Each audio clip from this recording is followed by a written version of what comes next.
And have a seat. I apologize for the delay. I guess you're on now.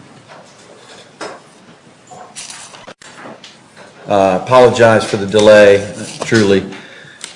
We had an issue that came up with one of your fellow jurors that required that we allow the juror to be excused. So it just took some time to get through that. Apologize. But we're ready to resume, so the state can now call their next witness. Your Honor, the state calls Deputy Carmine Siniscal. Deputy Siniscal.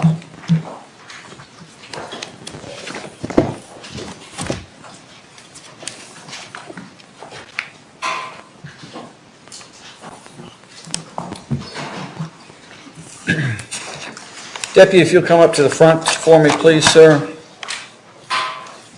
If you'll raise your right hand, the clerk will administer the oath to you. Do you solemnly swear or affirm the testimony you shall give shall be the truth, the whole truth, and nothing but the truth, so help you God? I do.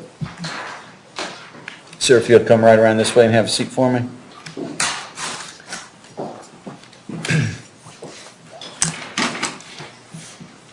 And you can adjust that microphone as you need. You just speak loudly into it so everybody can hear you. Ms. Wolfson? Good morning, Deputy. Could you please state your name and spell it for our record? Carmine Siniscal, Siniscal. Deputy Siniscal, where are you currently employed? Brevard County Sheriff's Office. And how long have you worked with the Brevard County Sheriff's Office? Almost 8 years. Do you have any prior law enforcement experience? Yes, I do. Okay, and where was that? I worked over 14 years with the town of Melbourne Beach, which is in Brevard County also.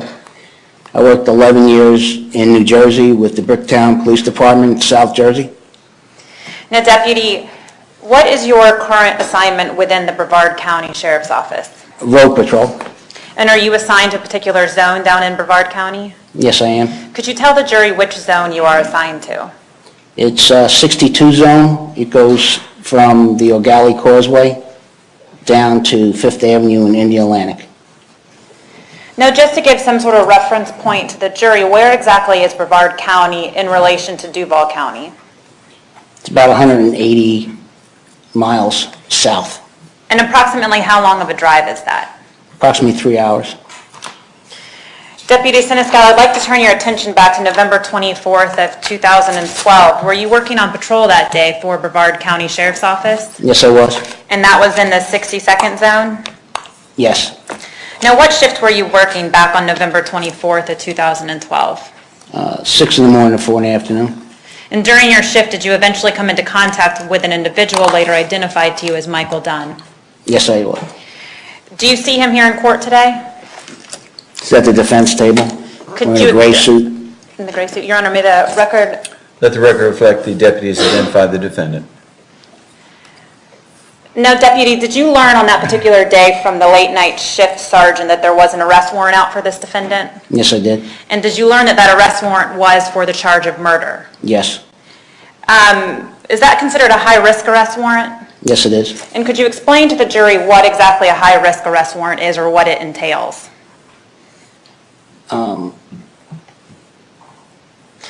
Let me ask you this question, Deputy. Is a high-risk arrest warrant one that you then take certain precautions when you're going out to serve it? Yes. Okay, and could you explain to the jury what sort of precautions you would take?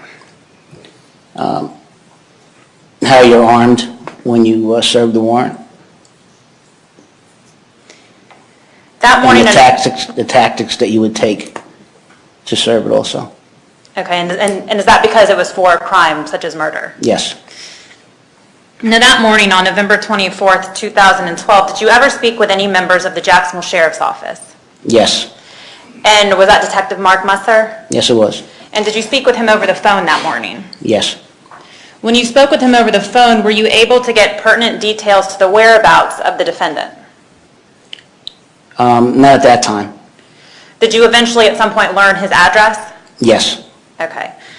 And when you learned his address, did you then respond to that address? Not right away. Okay, at some point that morning, though, did you respond? Yes. To the address, and that was 257 Ocean Residence Court? Correct. And is that in Satellite Beach? Yes, it is.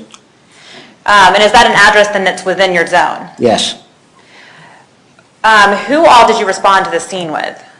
I went with Sergeant Szynski and Deputy Quintana. Approximately what time did the three of you arrive on scene that morning? I believe it was approximately 10:32 in the morning. Now, can you describe for the jury what type of building 257 Ocean Residence Court is? Meaning, is it a freestanding house? Is it a duplex apartment complex? It's a townhouse type And condo. Deputy, if you look at the screen in front of you, I'm showing you State Exhibit 98. Does State Exhibit 98 look familiar to you? Yes. And is that actually a photograph of 257 Ocean Residence Court? Yes, it is. Now, when you all arrived on scene, did you all have a plan in play for how you were going to approach this residence? Yes. Could you explain to the jury what that plan was? I was going to take position at the southwest corner of the complex. Deputy Quintana took the east side, which is the rear of the residence, and Sergeant Szynski took the northwest area of the condo. Okay, and Deputy, just to kind of, so the jury understands the directions in looking at the photograph, could you put an in where the north side would be of this complex? It's right here. Okay.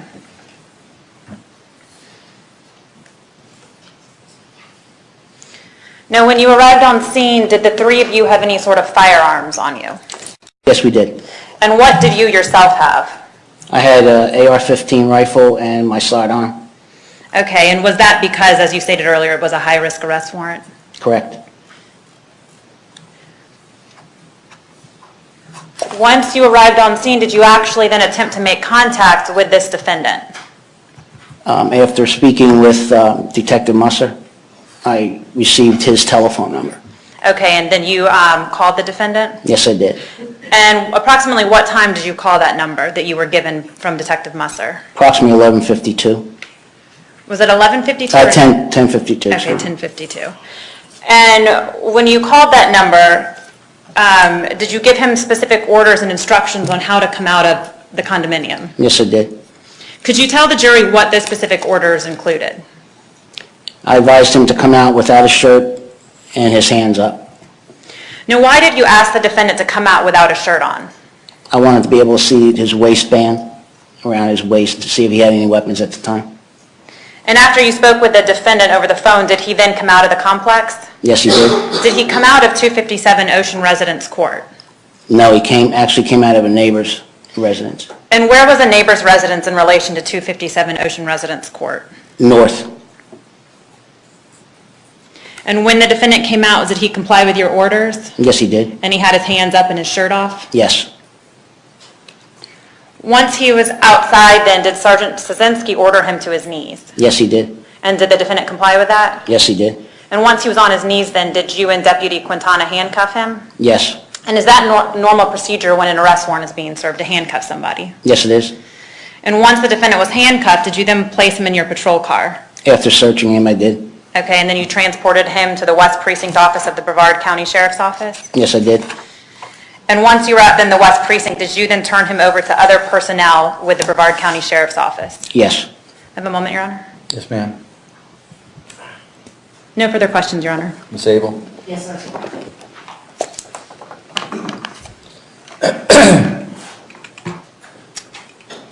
Good morning. Good morning. Now, Deputy, total time you were with Mr. Dunn during that day was about an hour and a half, is that correct? Correct. Okay. And during that hour and a half, did he comply with all of your orders? Yes, he did. Okay. He didn't show any resistance, None. either verbal or physical? No. And no violence, not just towards you, but towards anyone that you were with that was law enforcement? Is that No. correct? Okay. And specifically when you first got to the residence, you called him on a cell phone, is that correct? Yes, I did. Okay. And you asked him to come out with his hands up Yes. and take his shirt off?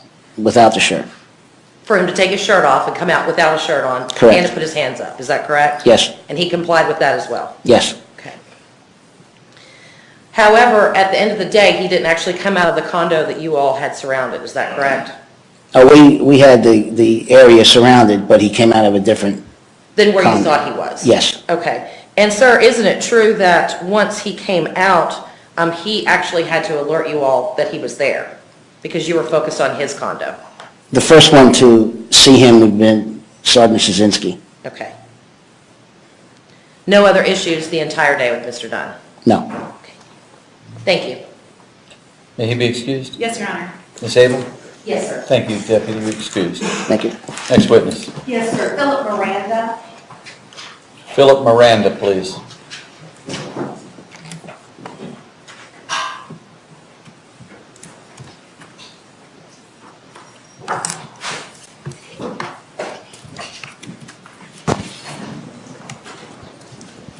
Mr. Miranda, if you'll come up to the front for me, please. And raise your right hand, the clerk will administer the oath. Do you solemnly swear or affirm the testimony you shall give shall be the truth, the whole truth, and nothing but the truth, so help you God? Yes, ma'am. All right, sir, if you'll come right around this side for me.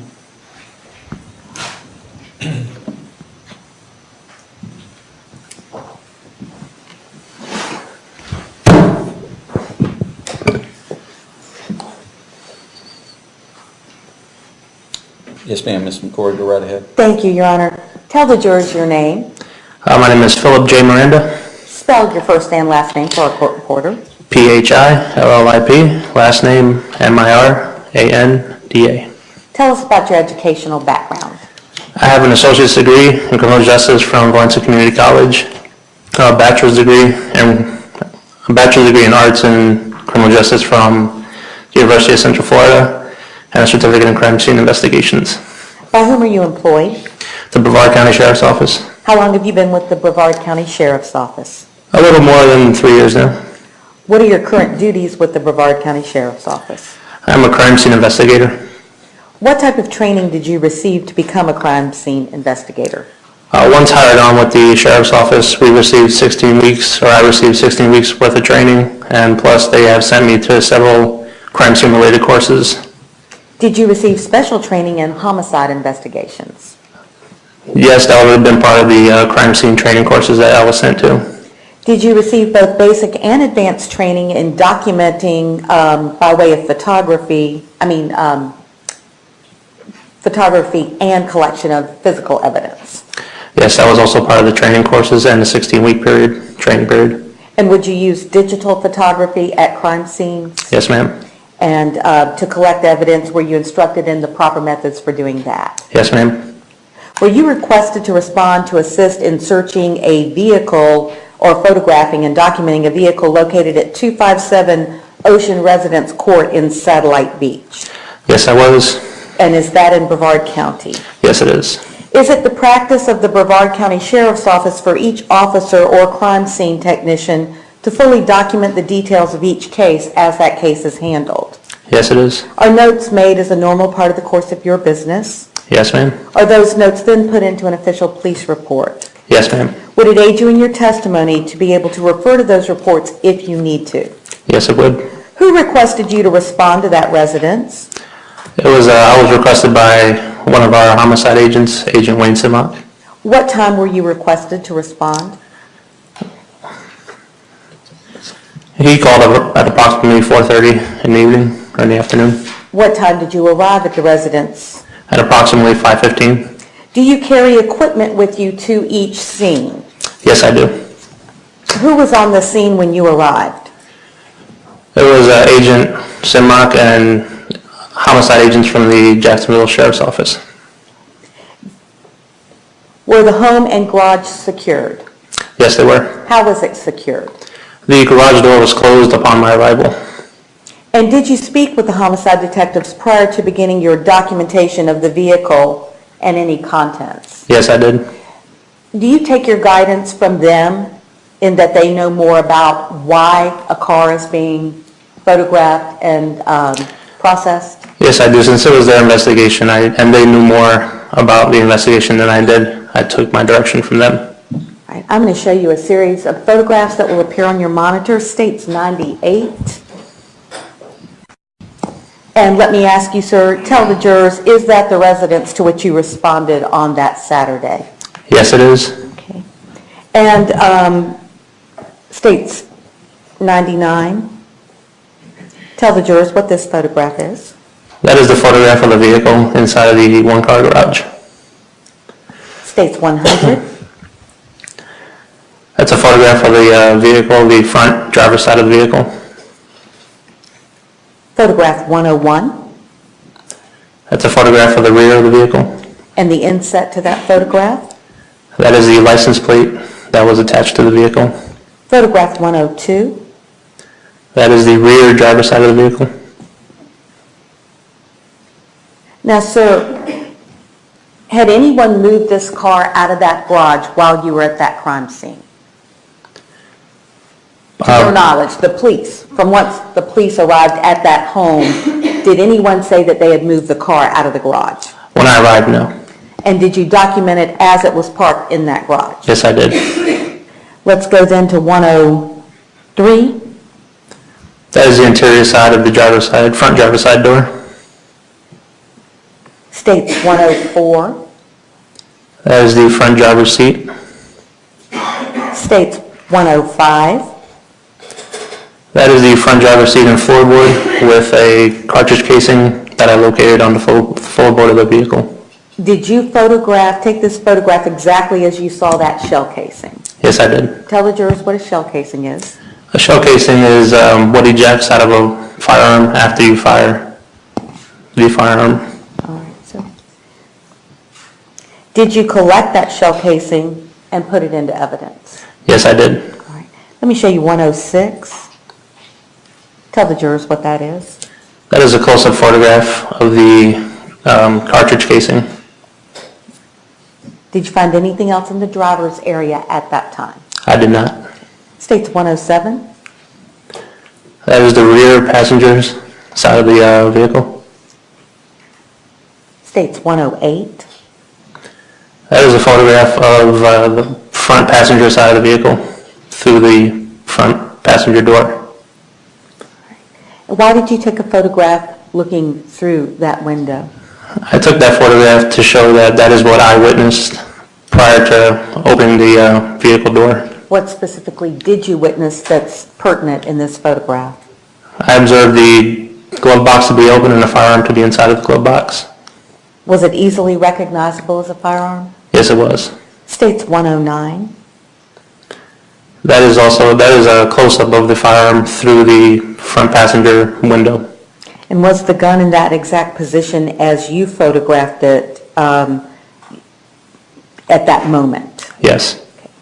Did you make any attempt to move that firearm prior to taking these pictures? No, I did not.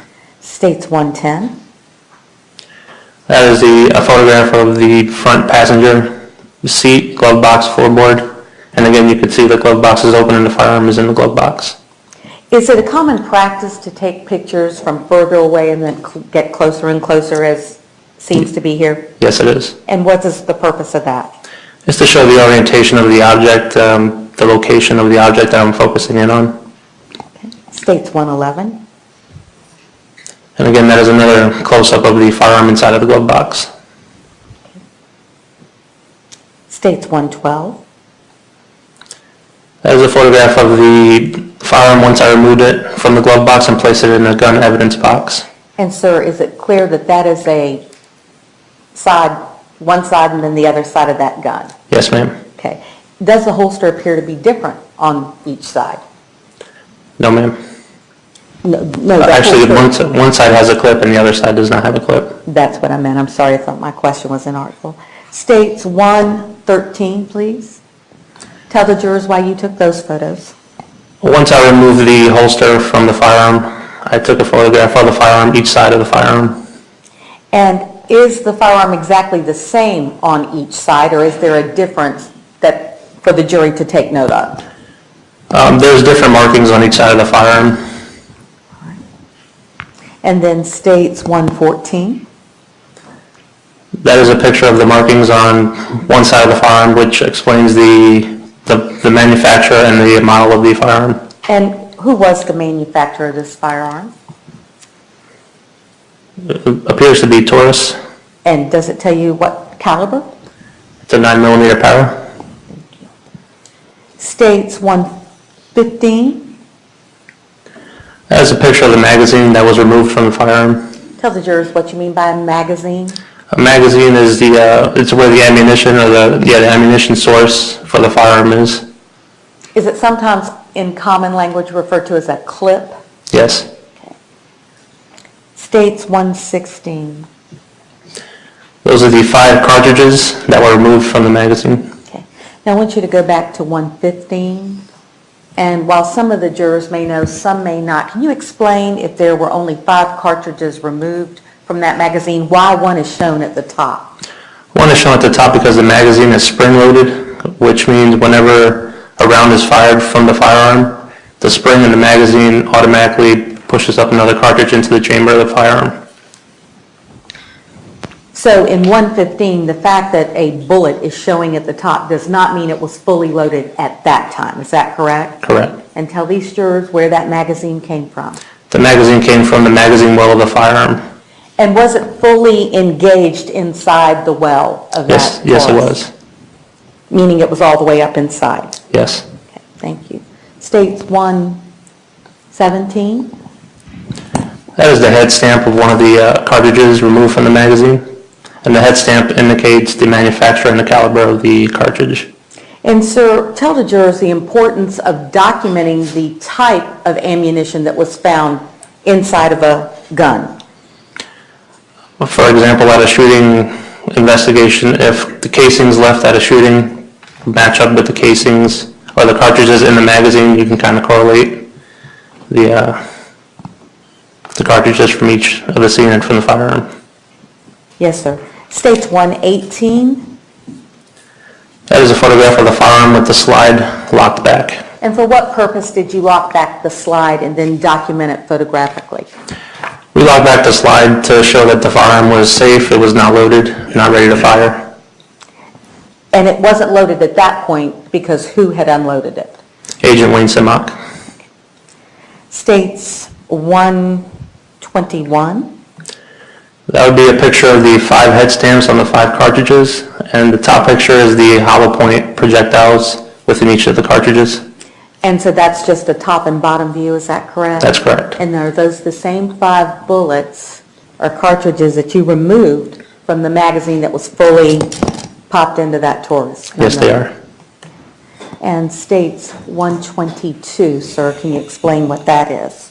That is the cartridge casing that I located in the front driver's side floorboard.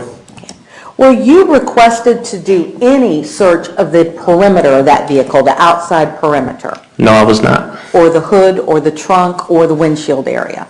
No, I was not. Okay. Did you take all of the physical evidence that you've described in these pictures and put it into proper evidence storage containers that day?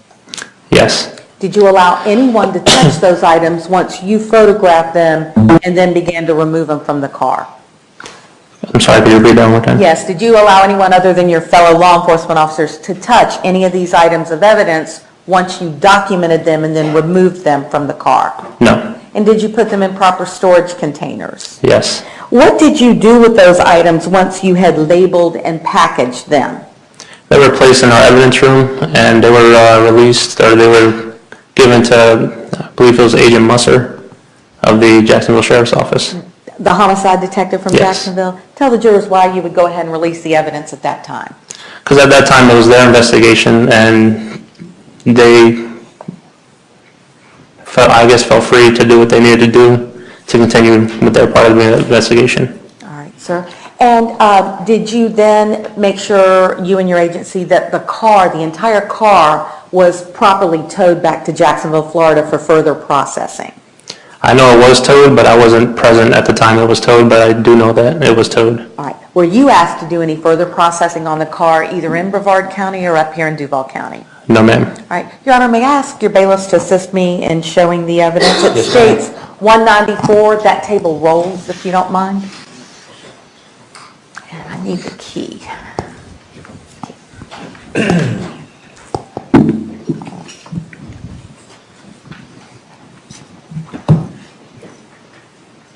May Technician Miranda step down? Your Yes, Honor? sir. Or yes, ma'am. And if you would come to this side for me.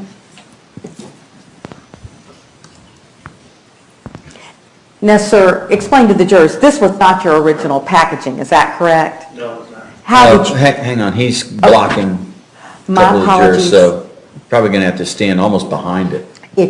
I'm going to move this up. I think we're going to take this out, Judge. You had packaged these items individually, is that correct? That is correct. And you had And laid... hang on, I'm microphone. sorry. Yes, sir. I apologize. Should have had you get that. Okay. So you had packaged each of these items individually, is that correct? That's correct. All right. Then I'm going to open this box at this time.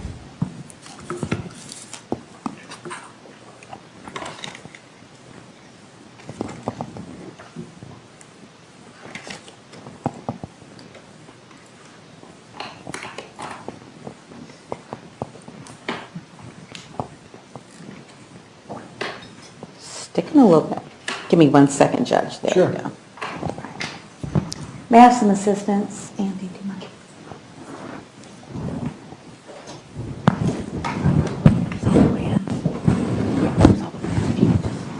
Yeah, that's Can I just stand with others? Yeah. Sure. Where would you like me?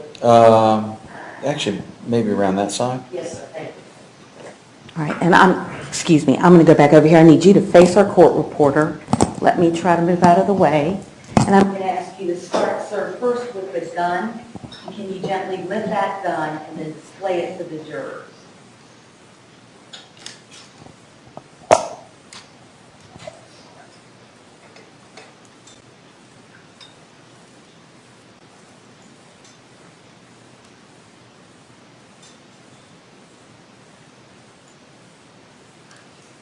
Judge, may we cast the gun only to feel the weight of it, not to test it or anything else? Or would you prefer that we wait? That's all right. You're going to need your microphone though, too. Sir? I don't think that's working. I'm sorry. But yes, you can pass it. It's in the on position, I apologize. I'll just grab a gun for you.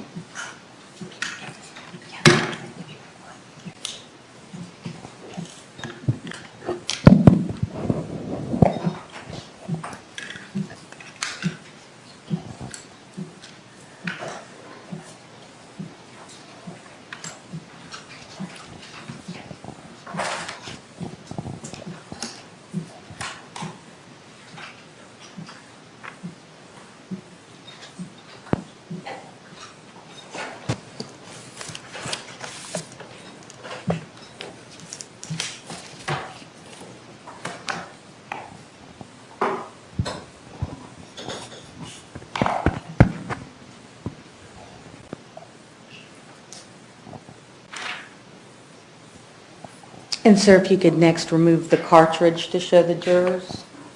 The magazine or the cartridge? I'm sorry, the magazine.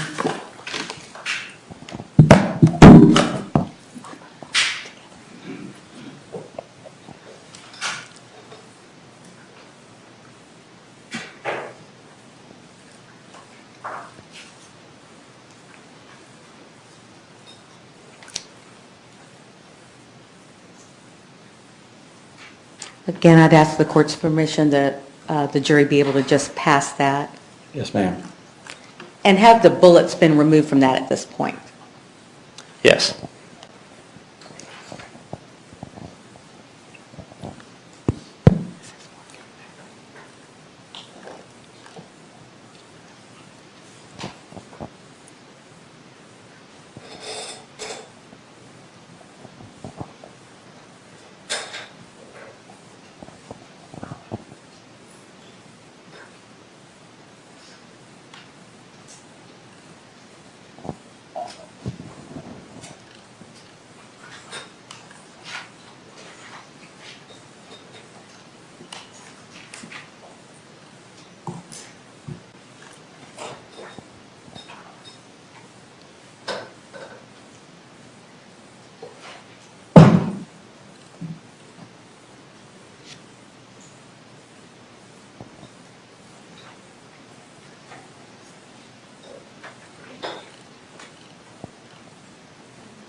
Crime scene technician Miranda, would you next remove the 5 whole bullets that you yourself had removed from this magazine that had been inside this gun?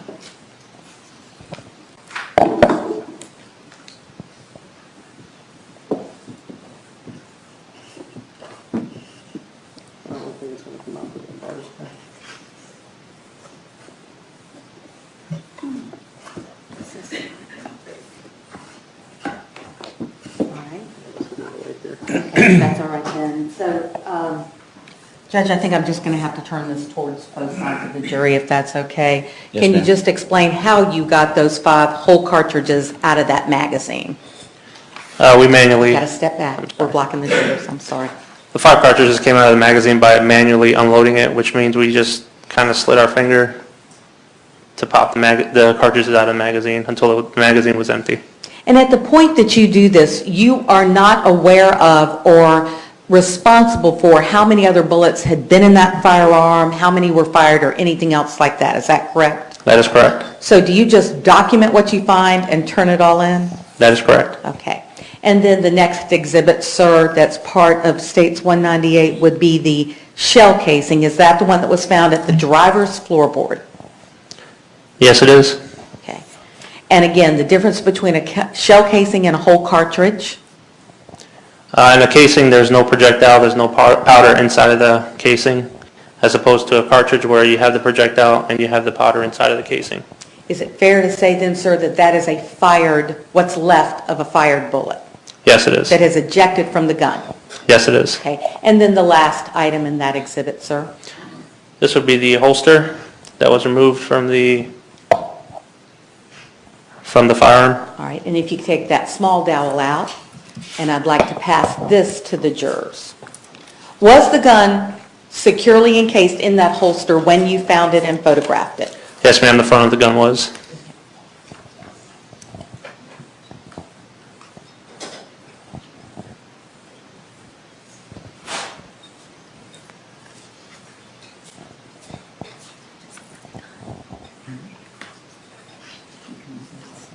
Thank you.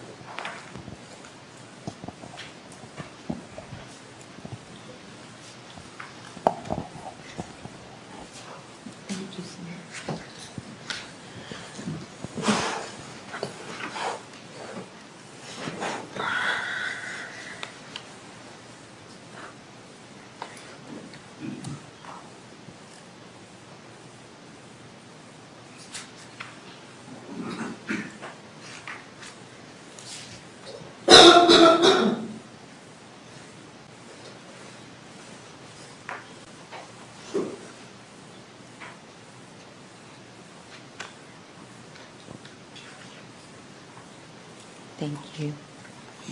Sir, once you properly packaged this and turned it over to the Jacksonville Sheriff's Office, did you have any further involvement in this case? I did not. Judge, I need just a moment to reassemble this and then hear this witness.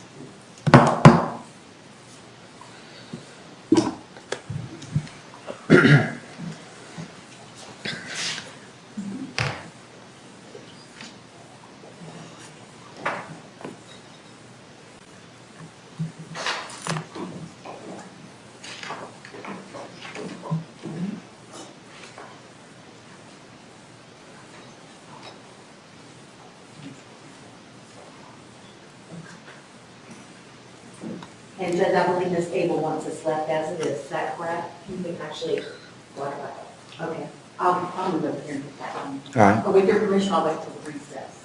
that's fine. We'll just wheel it back over here for now. Yes, sir.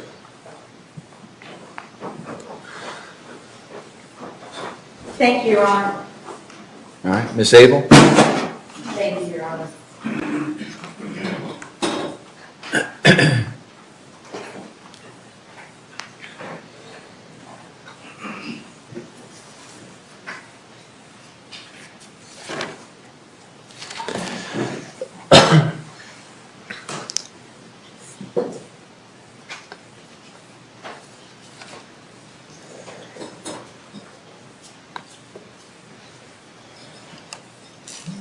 Good afternoon, sir, or not quite yet, good morning. Good morning.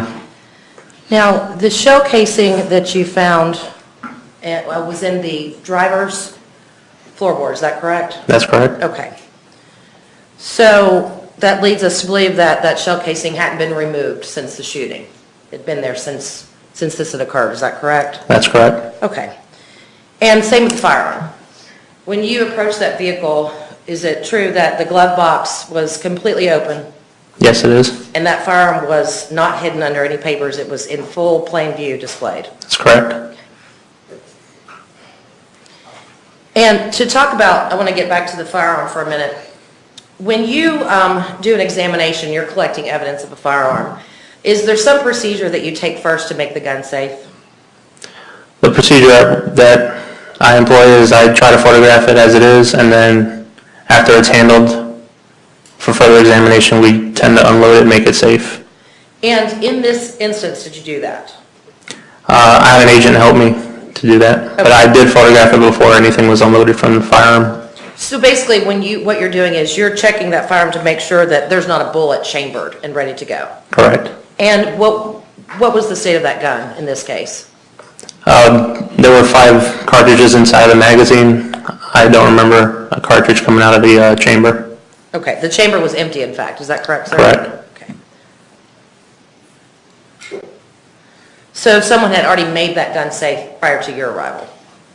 That I could not tell you. Well, that's how you found it, correct? That's how I found it. Now, sir, Ms. Corey asked you if you searched the perimeter, the outside of the vehicle. Was it your understanding that that vehicle was going to be towed? It was my understanding, yes. And that's towed all the way from Melbourne to Jacksonville? Yes. Okay. Now, why would you not then search the outside of the vehicle? For the information that I had, I was told that I was asked not to because I didn't know that it was going to be transferred over to Jacksonville, and any further processing would be done by them. Well, did you notice, sir, the 4 shell casings that were on the exterior of the windshield? I did not see that. And to be clear from the pictures that we've seen, it's only one gun that you found, correct? Not 2? Correct. All the pictures are just showing different sides of the gun, is that correct? Correct.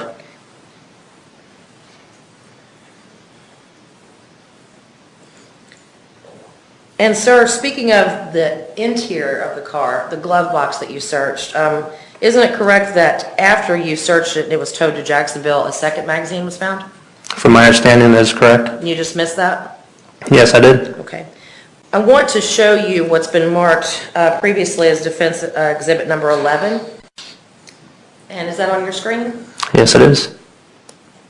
Okay, sir. Is that just a picture of the same 5 bullets that are on display?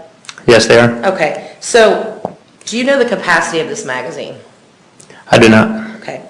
These 5, but it's more than 5. Would you agree with that? I do agree. Okay. Yes. So, in other words, these 5 bullets were actually in the gun upon your inspection, left in the gun, in the cartridge or the clip, as we call it. Correct. Okay. So the gun had not been completely unloaded or emptied. Correct. And just as another view, sir, I'm showing what's been marked as Defense Exhibit 12. Is this a picture of the magazine that you collected? Yes, it is. And is that bullet at the top one of the 5, again, that's on display in the case there? Yes, it would be. And can you just show the jurors how you can tell that this magazine is not fully loaded? And you can touch your screen if you need to indicate. Sorry, can you repeat the question? Sure. Can you just show the jurors how you can tell that this magazine is not fully loaded? On the back side of the magazine, there are markings that show how many cartridges are in the magazine. I want to speak to you about the garage door. You have a couple pictures that Ms. Corey showed you. What was the state of the garage door when Mr. Dunn was arrested? Was it up or down?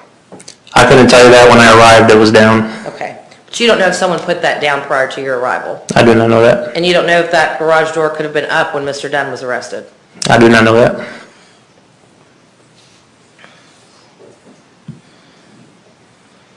Now, sir, with the taking into account, and I'm sorry, how long have you been doing this, sir? A little over 3 years now. Okay. And you've worked several cases, I'm assuming? Yes, ma'am. Okay. Taking into account that there was shell casing found on the floorboard, the glove box was open, the gun fully displayed, In your experience, sir, is that the actions of someone trying to hide or cover up a crime? Objection, Your Honor, calls for speculation. Sustained. May I have a moment, Your Honor? Yes, ma'am. Thank you, sir. You're welcome. Ms. Corey? Briefly, Your Honor. Sir, how close did you have to get to the passenger side of that vehicle to see the gun that Miss Abel portrayed as being in plain view? Pretty close. I mean, it was a one-car garage, so I had to basically be next to the driver, or the passenger side of the car to be able to get a good view at it, but And is that garage attached to the home? that it is. So it was not in an area where anyone from the public could have gone or where police could have gone without a warrant, is that correct? Correct. Okay. And I believe that the front of the car, please, showing the windshield. We're going to pull up one more picture for you, sir. 100. Ms. Abel asked you, I believe, whether or not you saw the shell casings that were on the outside of the windshield. Were they on the outside of the windshield or were they down in a well? From my understanding, they were down in the well. Objection, Your Honor, speculation. Sustained. Well, from your view, taking these photographs, could you see those 4 additional shell casings? No. Thank you. Nothing further, Your May Honor. he be excused? Yes, sir. Ms. Abel? Yes, sir. Thank you, sir. You're excused. State's Thank next you. witness. Detective Mark Musser. Detective Musser, please. Do you have it on there? Okay.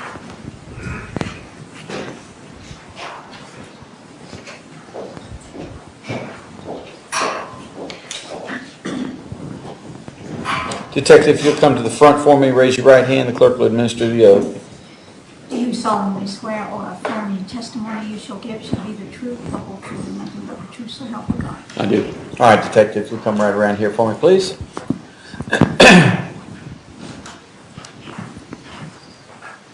And you can adjust that microphone as you need. Be sure and speak up loudly so everybody can hear you. Mr. Guy. Thank you, Judge.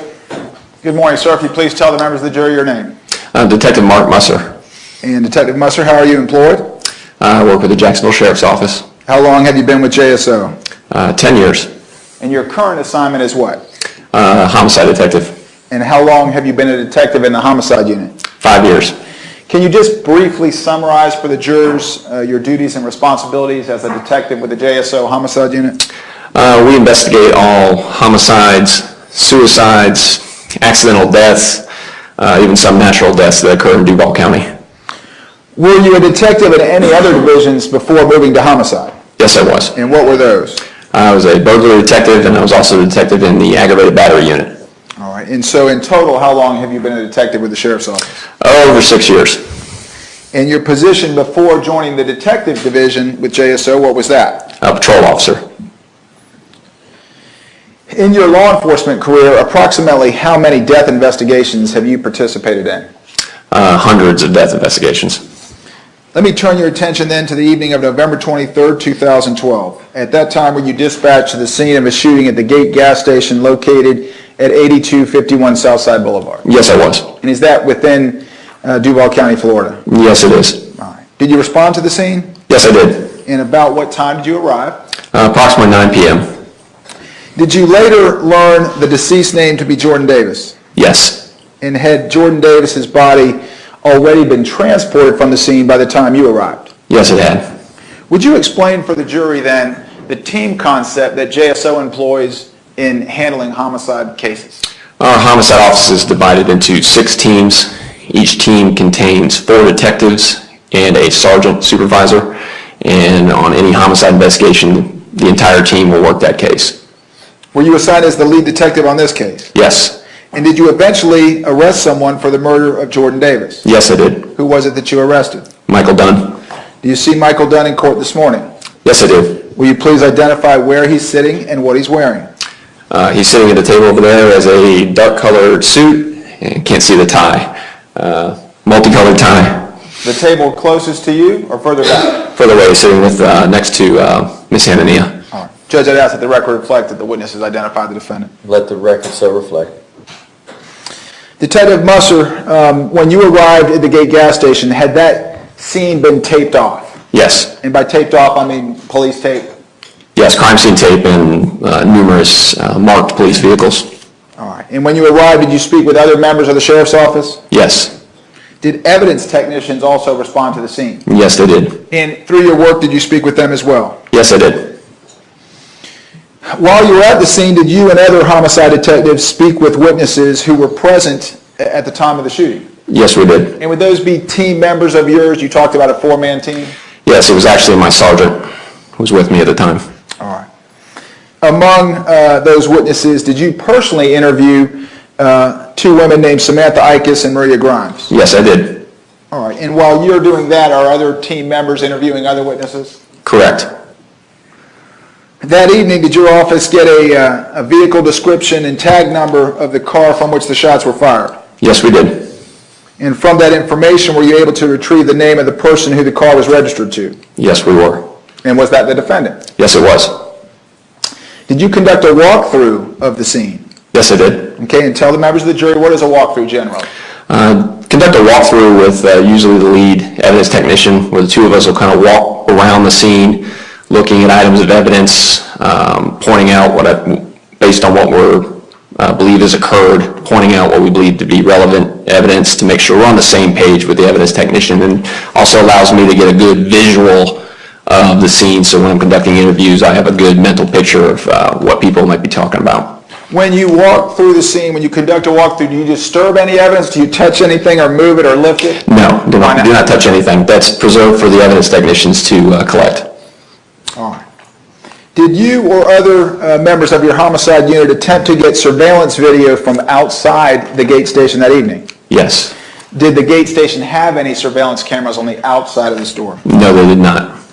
At a later time, did you or other members of your unit attempt to get video surveillance of any area of the plaza that connects to the gate gas station? Yes, we did. And were there any functioning surveillance cameras that covered the plaza area of the parking? None that were located. While you were at the scene, did you attempt to interview any of the three young men that had been in the Dodge Durango with Jordan Davis? No, I did not. And why not? Witnesses obviously that close to the involvement, prefer to get them to our office and have them in interview rooms. It's a little more of a controlled environment. And when you say your office, what do you mean? The homicide office. All right. And were those three young men, Leland Brunson, Tevin Thompson, and Tommy Storms? Yes, they were. Did you have them transported to the police memorial building? Yes, I did. And was that done by a JSO patrol officer? Yes. All right. Approximately what time was it then that you left the scene? Approximately 10:35 p.m. All right. So that would have been, how long were you at the scene then? Hour and a half. All right. And where did you go when you left the scene? Directly to the homicide office. All right. And were Leland Brunson, Tevin Thompson, and Tommy Storms already at the homicide office when you arrived? Yes, they were. And were they interviewed at the police memorial building that evening? Yes, they were. Were the three boys interviewed separately or together? Separately. And why was that done? So when we're speaking to the witnesses, obviously they can't hear what one of the other witnesses is telling us, and that way we can see if we can get a consistent story from the individuals. All right. And is that a standard procedure that you employ? Yes. All right. Were any of the interviews of Leland Brunson, Tommy Storms, or Tevin Thompson recorded either by audio or video? No, they were not. And why not? That's our standard procedure. Did you participate in the interview that evening of Leland Brunson? Yes. And where was that interview conducted? In one of our interview rooms. All right. And do you recall about what time it began? Approximately 11:30 p.m. And was anyone else present for that interview? Detective Oliver and Leland's mother. Okay. And who's Detective Oliver? He was my partner at that time. All right. And why was Leland Brunson's mother in the interview room? Leland was visibly shaken. You could tell it hit him very hard, and his mother was present, and just felt it would be good for him to just have her there. Overall. You can finish. It would just be good to have her there for him, since you could tell it was visibly shaking him. All right. And was Leland Brunson cooperative with you? Yes. Did he answer all of your questions? Yes, he did. Did you also participate in the interview of Tevin Thompson? Yes. And was that also at the homicide office? Yes, it was. Who was present for that interview? Myself and Detective Oliver. And about what time did that interview begin? I believe it was approximately 5 till midnight. All right. Was Tevin Thompson cooperative with you? Yes, he was. Did he answer all of your questions? Yes. Did you participate in the interview of the third young man, Tommy Storms? No, I did not. And why not? He had arrived at the office prior to my return to the homicide office, and Detective Oliver was in the office, so he conducted that interview. All right. During any of those interviews, did you or Detective Oliver, or anyone else to your knowledge, advise any of those three young men that Jordan Davis had actually died? No, we did not. Why did you not do that? Unfortunately, it's been our experience in dealing with a lot of death investigations. When you tell someone who may be close to an end. Sustained. Later that evening, and I mean now after midnight, did you again meet with each of those three young boys for the purposes of showing them a photo spread? Yes, I did. All right. And what is a photo spread and how is it used in an investigation? Photo spreads used to try to identify a possible suspect. You have your target individual who you create a photo of, and you put together 5 other photos of people with similar physical characteristics to show to a witness to see if they can positively identify the possible suspect. All right. And did your photo spread in this case include the picture of Michael Dunn? Yes, it did. All right. And is that because you had run the tag number and got that information back? Correct. All right. And was more than one copy of the photo spread created? Yes. Okay. Did each copy of the photo spread, did it have the same 6 pictures? Yes, it did. All right. And why do you create multiple copies?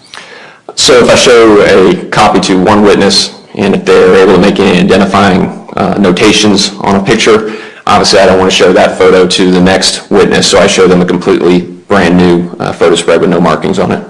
And when these photo spreads were shown, were the 3 boys together or separate? They were still separate. And why is that done? Same reason, so none of the other witnesses can know if someone identified anybody from the photo spread. All right. Who did you show the photo spread to first? Tevin Thompson. All right. And before showing the photo spread to Tevin Thompson, did you give him any instructions about how to view the photo spread? Yes, I did. And how did you do that? We have a standardized, basically, instruction form that we read over with a witness prior to showing a photo spread. All right. And was that form later turned into the property room? Yes. All right. And did Tevin Thompson actually sign the form indicating that he understood it? Yes, he did. All right. After reviewing that form with Tevin Thompson, did you present the photo spread to him? Yes, I did. How did you do that? I will have 6 individual photographs on 6 separate pieces of paper. I have them upside down. I will shuffle them upside down so I don't know where the target photo is in the pile. I will hand it to the witness. I will then actually turn away from them so I can't see what they're looking at, so there's no way I could give any kind of facial expression that he's looking at the person we think he would identify. And did Tevin Thompson identify anyone in the photo spread? Yes, he did. Who was that? Michael Dunn. All right. Did you have Tevin Thompson sign and date the photograph? Yes. All right. Young man, approach the witness. Yes, sir.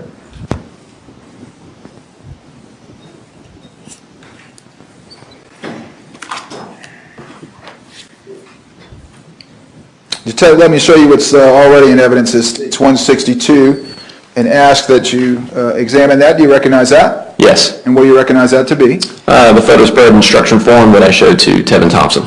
And how do you recognize it to be the same? It has Tevin's name at the top, has his signature, and also has my signature and date and time. All right. And states 161. Do you recognize that? Yes. And what do you recognize that to be? That's the photograph of Michael Dunn that was identified by Tevin Thompson. And how do you know it to be the same? Tevin put his name, date, and I also signed the photograph. All right. And did Tevin Thompson write anything about the ID on the photograph? Yes, he wrote, "This is the man that was shooting." And did you ask him to do that? Yes. And why did you ask him to write those words, or how did that come about? When he said this is the person, I said, write what that person was doing that you're identifying. Okay. And so that's his handwriting? Correct. All right. Very good. And Judge, I'm just going to walk this by the jurors, Yes, if I sir. may.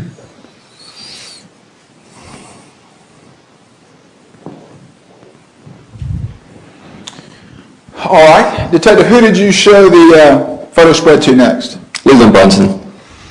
And was Leland Brunson able to identify positively anyone from that photo spread? No, he was not. Was he able to narrow it down? Yes, he was.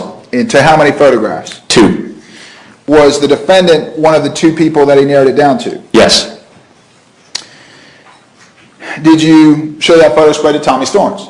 Yes. All right. Was Tommy Storms able to positively identify a single person in the photo spread? No, he was not. Was he able to narrow it down? Yes, he was. To how many people? 2. All right. And was one of those people the defendant? Yes, he was. All right. You know, may I again approach the witness? Yes, sir. And with Leland Brunson and Tommy Storms, did you have the similar practice of reviewing the photo spread instructions with them prior to their viewing the photo spread? Yes, I did. All right, so let me show you 164 and 166 and just ask you what those are. These are the instruction sheets that I showed to Tommy Storms and Leland Brunson. All right, and you recognize them by your signature, their signature, the date, and so forth. Correct. All right. Let me get this back from you and show you 163 and 165. Do you recognize those? Yes. Are those the photo spreads that you showed to Tommy Storms and Leland Brunson? Yes. Okay, and you said that each of them narrowed down the photo spread to 2 photographs, one of which was the defendant. Correct. The other person that each of them picked out, was it the same person in the photo spread or a different person? They picked out the same person. Okay, can you pull out, the jurors have already seen the photograph of the defendant, can you pull out the other filler photo that Leland Brunson and Tommy Storms identified? All right, Judge, if I can just show the Yes, sir. jury from here. They'll obviously can see these later. So this is the filler photo that both Tommy Storms and Leland Brunson narrowed their identifications down to with the defendant? Yes, it is. All right. You can have those back from me. Thank you.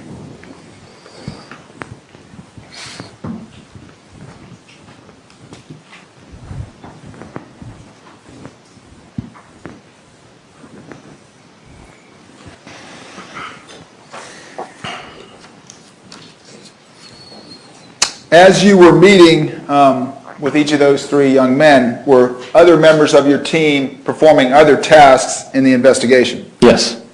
And at some point that morning now we're into the early morning hours of the 24th, did you obtain an arrest warrant for the defendant's arrest? Yes, I did. And approximately what time was that arrest warrant signed? 3:35 a.m. on Saturday. So, just several hours after the shooting itself. Approximately 7.5. And when was the defendant taken into custody pursuant to that warrant? 11 a.m. that Saturday. Same day? Yes, And where? in Brevard County. And would that agency have been then the Brevard County Sheriff's Office that took him into custody? Yes, it is. Did you and other Jacksonville homicide detectives drive to Brevard County that same day? Yes, we did. And about what time did you arrive? Arrived approximately, I believe, about 3 p.m. All right. Had you gone home to sleep between the time of the shooting? Your Honor, rollables? Sustained. Did you continue to work on the case throughout the night? Yes. All right. While you were in Brevard County, did you interview a woman named Rhonda Rower? Yes, I did. And on what date was that? It was Saturday the 24th. Same day? Yes. All right. And about what time did you interview Miss Rower? Approximately 5:15 p.m. And where did you interview her? At one of her neighbor's residence. Was Miss Rower cooperative with you? Yes, she was. Did she answer all your questions? She did. Did you go to the location of the defendant's residence in Brevard County? Yes, I did. And while you were at that residence, did you locate the defendant's black Volkswagen Jetta? Yes, I did. And was the interior of that car searched by an evidence technician with the Brevard County Sheriff's Office? Yes, it was. Was a firearm found inside the black Jetta? Yes. And did you later have that firearm in the Jetta itself actually transported to Jacksonville? Yes, we did. When did you and the other detectives return to Jacksonville from Brevard County? Would have been early afternoon, Sunday, the 25th. As part of your investigation, did you visit the hotel where the defendant and Rhonda Rauer had stayed on the evening of November 23rd and the morning of November 24th? Yes. And when was that? Monday, I believe that's the 27th. Correction, 26th. All right.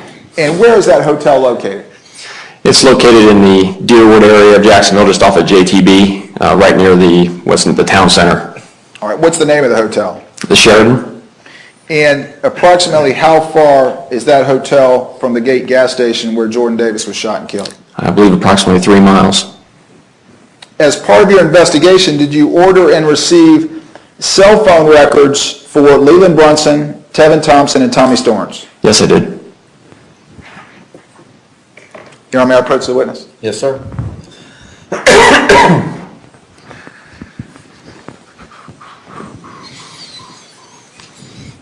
Okay, let me just show you 198, 199, and 200.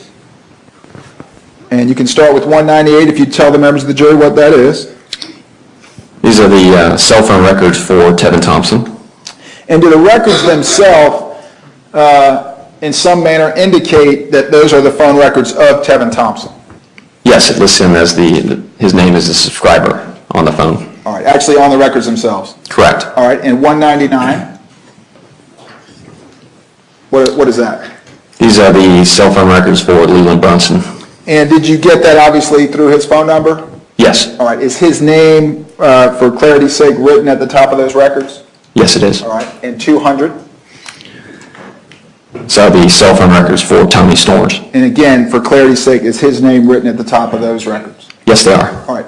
Do each of those sets of records allow you to view what numbers have been called by the owner's number? Yes. And do they include the date and time of the calls? Yes, they do. Do they include the duration of the calls? Yes, they do. And do they include the direction of the call, that is either an incoming call or an outgoing call? Yes, they do. All right. Have that back. Thank you. And do those phone records cover the evening of November 23rd, 2012? Yes, they do.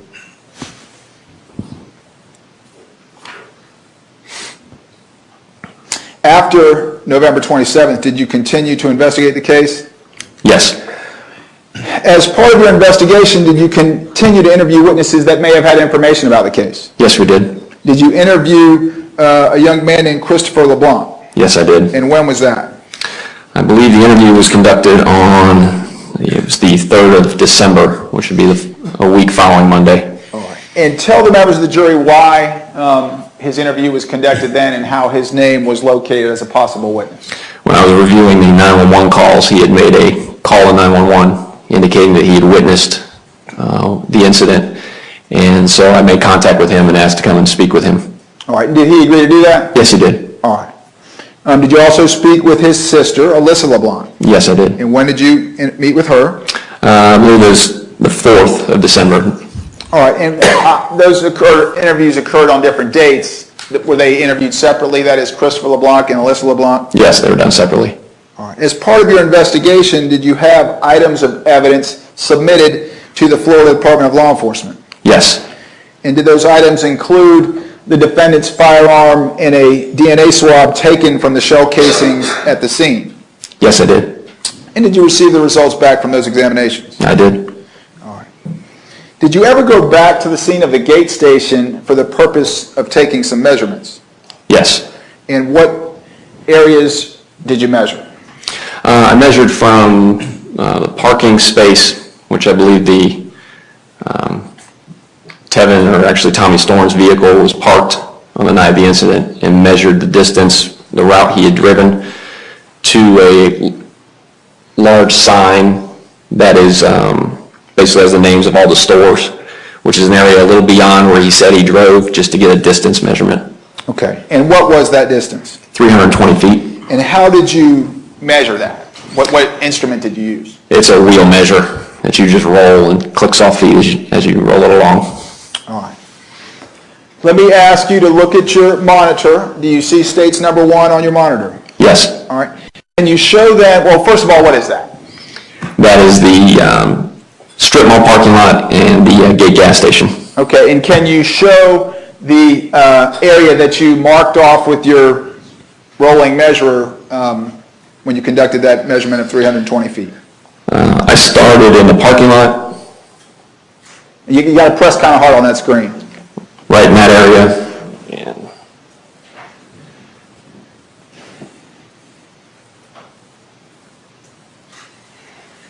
All right. that should be the distance covered.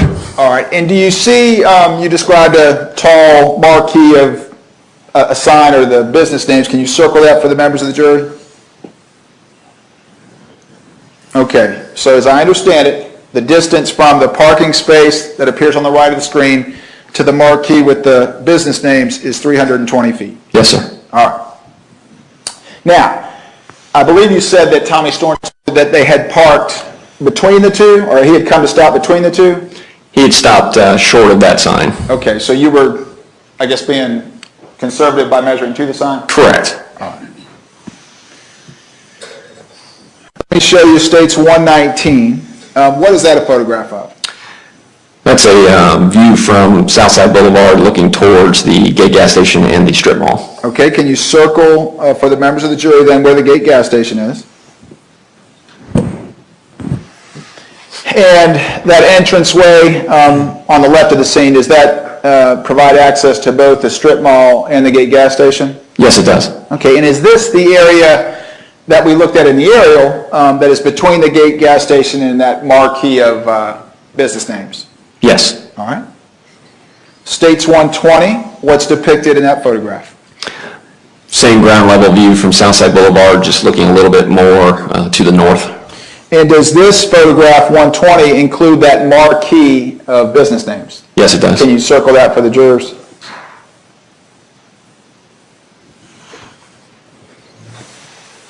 In States 137, what's depicted in that photograph? This is a view into the strip mall parking lot from the gate gas station parking lot. And does that look north towards that marquee? Yes, it does. Can you, and again, we're using that as a frame of reference. Can you circle the marquee? Let me show you 205. What is that photograph of? That's a view from the strip mall parking lot looking back into the gate gas station. And the foreground of that photograph, is that essentially where the marquee is? Yes, the marquee would be to the right out of the frame of the photo. Okay, and that's looking south now towards the gate gas station? Correct. Can you just circle the gate for him? All right. Let me show you States 21. Do you recognize that? Yes. Is that how the red Dodge Durango and other evidence appeared when you arrived on the evening of the 23rd? Yes, it does. States 24, was that a wallet recovered from the scene belonging to Jordan Davis? Yes, it is. All right. And States 36, do you recognize that? Yes. Is that how the exterior of the passenger side of the Durango appeared that evening? Yes. And States 32, you recognize that? Yes, I do. And what is that? That's the interior rear passenger seat in the Dodge Durango. All right, let me show you States 45. You see that? Yes. All right. Did you ever examine what was underneath that rear seat? Yes. Okay. And is States 45 the rear seat of the Durango? Yes, it is. Okay. Did you find, and were you with another detective when you did this? Yes, I was with Detective Oliver and Detective Whittlesey. Okay. And Detective Oliver is your partner? Yes. Okay. Did you locate a tripod underneath that seat? Yes. Can you circle that for the members of the jury? All right. The tripod legs, do they have what appears to be white rubber caps on them? I believe so. All right. Did you or Detective Oliver attempt to remove that tripod from underneath that seat? Yes. And was that done with a person actually sitting in that right rear passenger seat? Yes. Okay. Was that tripod able to be removed from the seat? No, not seated on top of it. Okay. And did you or Detective Oliver or whomever reach between their legs and try to pull it out? Yes. I'm going to object if it's whomever. Sustained. Did you see that, Dunn? Yes. Was it able to come out? No. Was there any way to get that tripod out from underneath the seat? You had to stand with the door open, get out of the car or the Durango, stand outside and reach underneath the seat and pull it out that way. All right, so pull it out Toward sideways. Okay, very good. Anything else? You know, that's all I have at this time. Thank you. Ms. Hanania.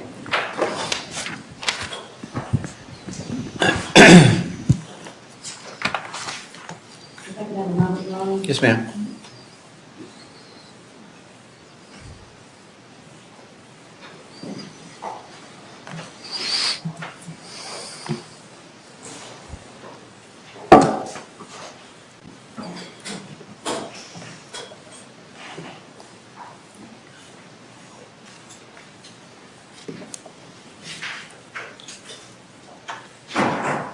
Good morning, sir. How are you? Good, ma'am. How are you? I'm well, thank you. Sir, you indicated that you did a walkthrough, well, I'm sorry, let me back up for a second. Ms. Hanania, can you adjust that? Oh, absolutely, Your Honor. Thank you. Let me back up for a second, Detective Musser. You are the lead homicide detective in this case, is that right? Yes, ma'am. Okay. And while you have a team that includes other detectives, is that right? Yes.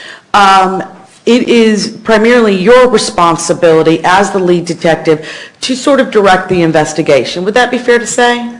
Fair. It's a fair assessment. Okay, and certainly y'all work together collaboratively, but you decide what needs to be done and you ask your fellow detectives to assist you in getting those things done. Would that be fair to say? Yes, ma'am. Okay.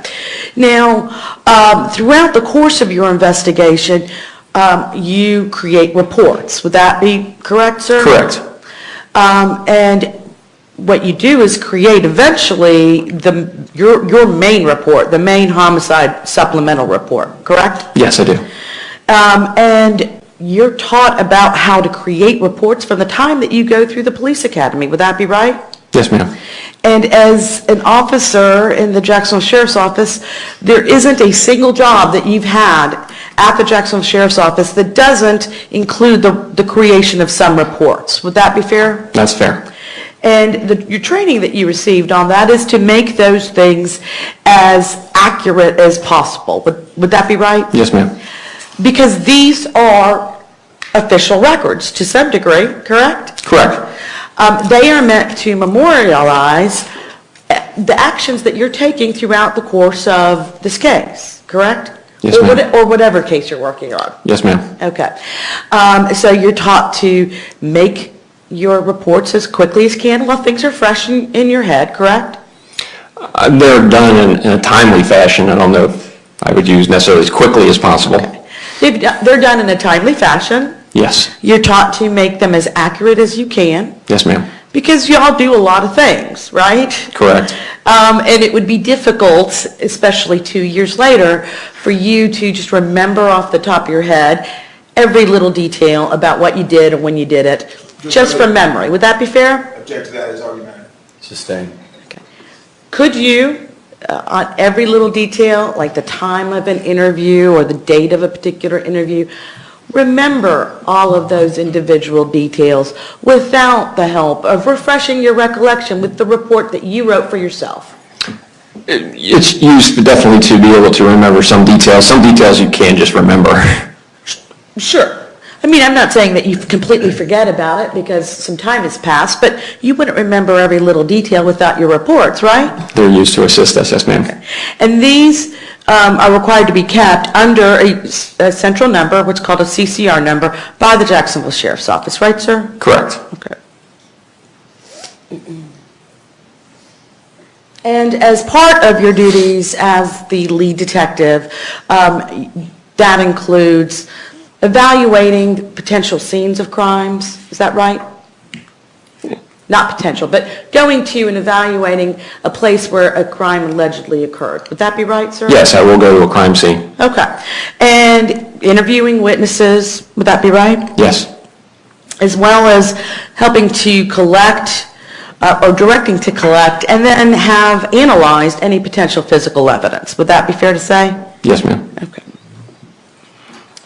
Now, you indicated on your direct examination, sir, that you did what's called a walkthrough of the scene. Correct.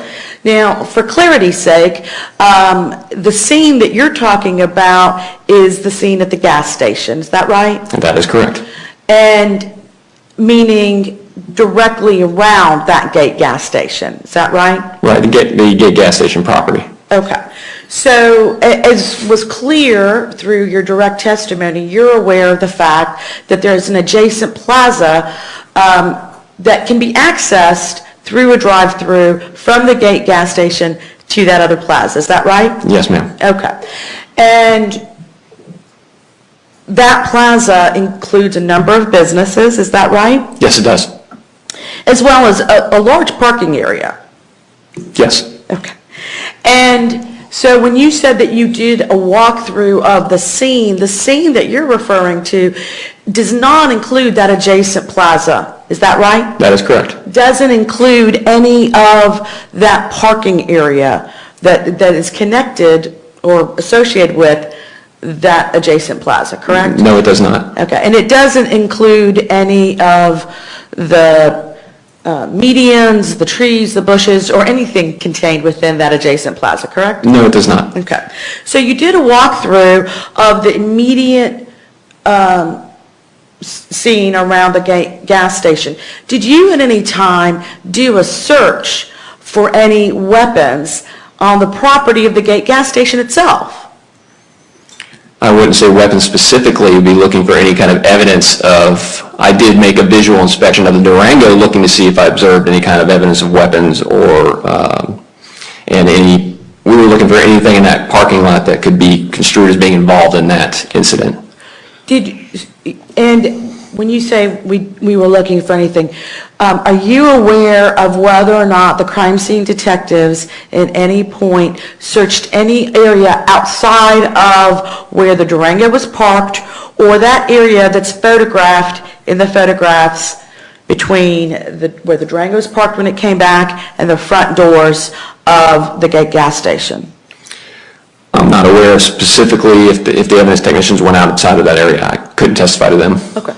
You're, as the lead detective, you're certainly not aware that they did go outside that area. Is that right? I'm not aware if they did. Okay. And you certainly didn't request of your colleagues that they do so. Would that be fair? At that time, no, ma'am. At any time in the gate gas station area, did you ask them to do that? To look specifically for weapons? Outside of that little area in the parking lot between where the Durango was and where the front doors were? I don't recall if I asked them to go outside of what we'd kind of walked through visually. No, I don't recall doing that. Okay. And so do you need to refresh your recollection with your report on that issue?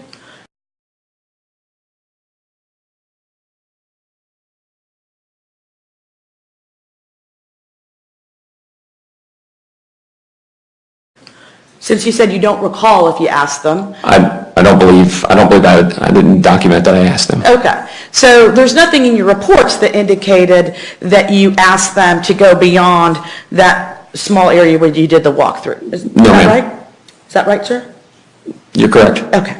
And would it be fair to say, sir, that, and again, we're just dealing with the gate gas station right now, would it be fair to say that, to your knowledge, the crime scene detectives did not evaluate any of the dumpsters or bushes or things of that nature around the area of the gate gas station itself? I don't believe they did, no, ma'am. Okay.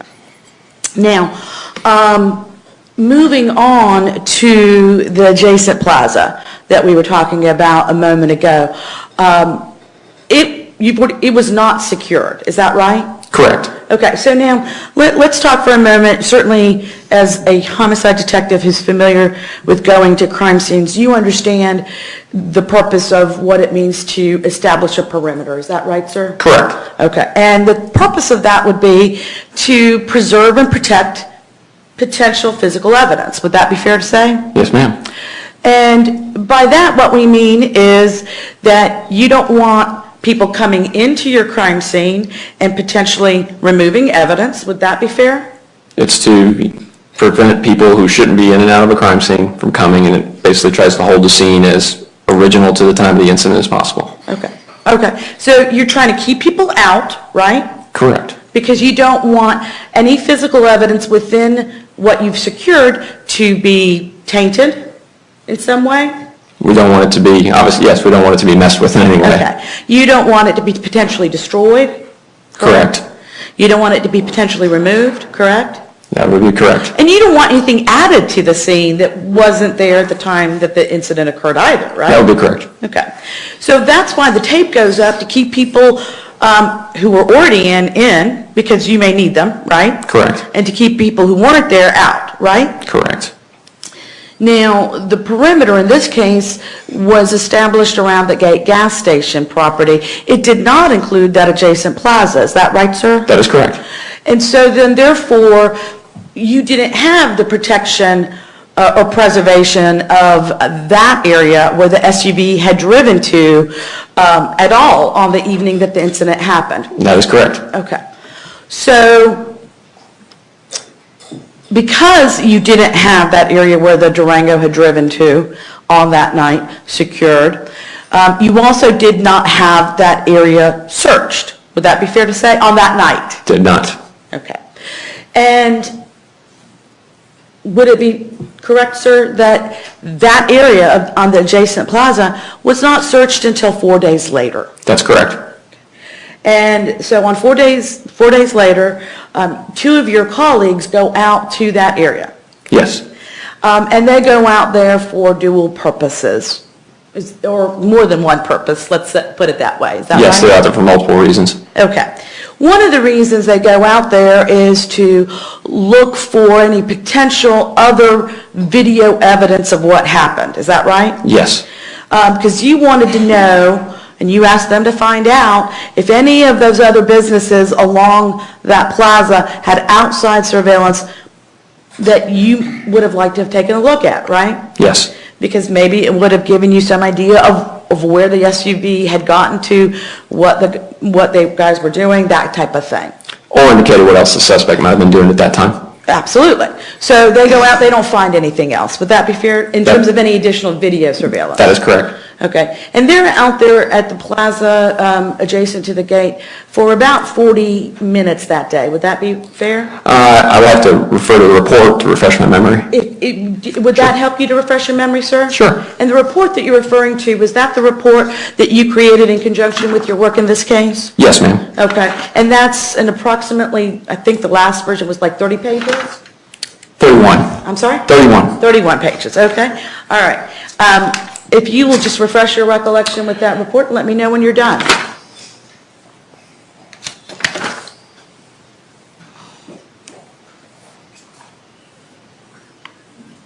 Yes, ma'am, approximately 40 minutes. Okay. And during that time period, they contacted or tried to contact every single one of those multiple businesses that were in that plaza. Is that right, sir? That's correct. Okay. And in addition to that, you asked them to do some type of search of the area for a potential weapon. Is that right, sir? Correct.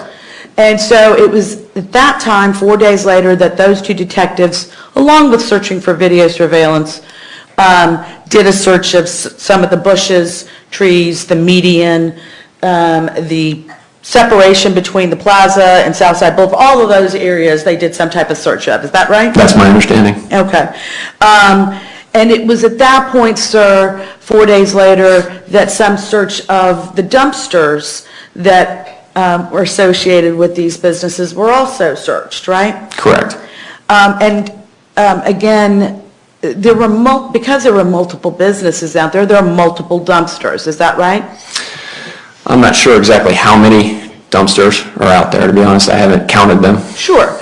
But you know from your report and from the information your colleagues gave to you that in the plaza itself, there's approximately 17 businesses, and then there's the Gate gas station, right? That sounds about right, yes, ma'am. Okay. So it's fair to say, would it not be, sir, that it's likely that there's more than one or two dumpsters out there? I know of two. Okay. All right. Now, and so now at this point, within 40 minutes, they have contacted either the owner or manager of each of these 17 businesses. They have done some type of search of the grounds and done some type of search of the dumpsters. However, whatever the number was at that time. Is that right, sir? Correct. Okay. Now, of course, 4 days later, they found nothing for any of their efforts. Is that right? That's correct.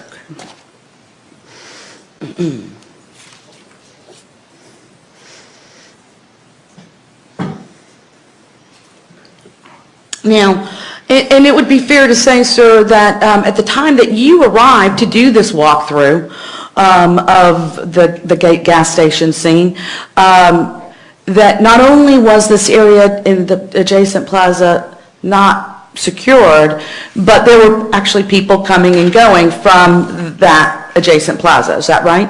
Yes.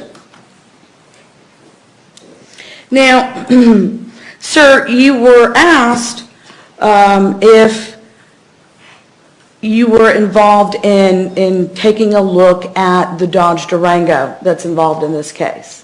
Yes, ma'am. And now, it's my understanding that you did see it there at the scene. Is Correct. that right? And you not only took a look at it yourself, you took a look at it in conjunction with your crime scene detective. Is that right? Not that night. Okay, so you just looked at it on your own at that time? Like I said, I did a brief visual. The doors were open, so I did a brief visual looking in to see if I could see any evidence of any weapons. Okay. Now, when you said the doors were open, you mean both the right and left rear passenger doors were open, or all four doors were open? I believe all 4 doors were open. Okay.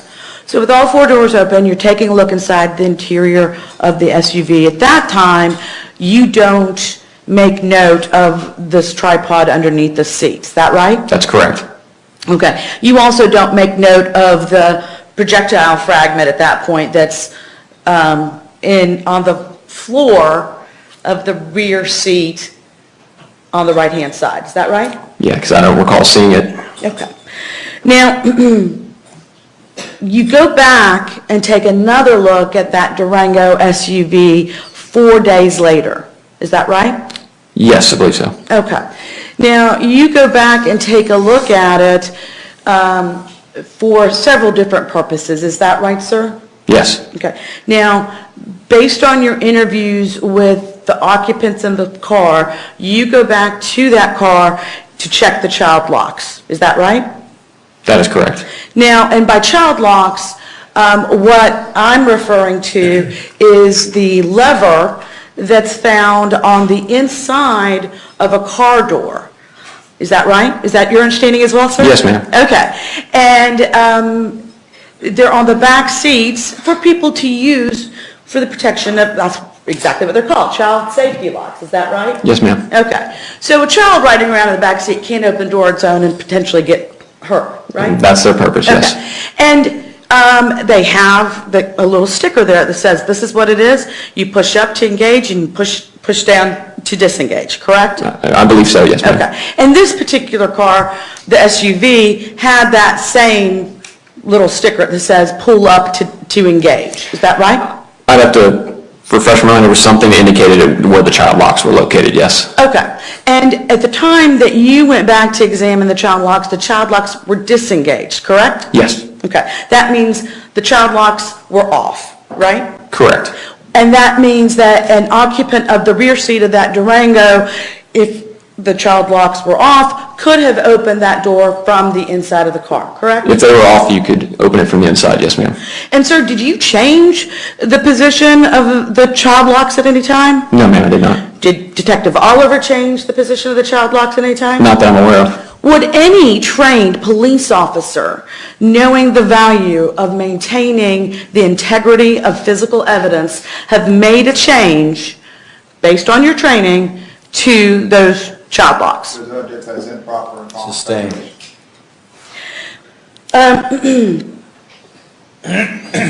Sir, did any of the evidence technicians, crime scene detectives, or any other officers that were involved in the investigation of this case, did any of them report to you as the lead detective at any time that they had made any changes to the Dodge Durango? No, they did not. Okay. Did anyone ever indicate to you a need for them to have changed the position of the child locks? No, ma'am. Okay. And if, would you have expected that if that had been done, it would have been documented? To the object has conference speculation. Sustained. Would it be fair to say, sir, that crime scene detectives, just as all other Jacksonville Sheriff's officers are, that they are trained in the same rules and requirements to create reports that you yourself were? Yes, they do create their own reports, yes, ma'am. And they're trained to create them in the same way? In other words, you all get the same lesson about what to do with reports and how to do them, right? To your knowledge. Basic reports, yes. They're, being as they're a different unit, they may have different rules on exactly how they write their reports. Okay.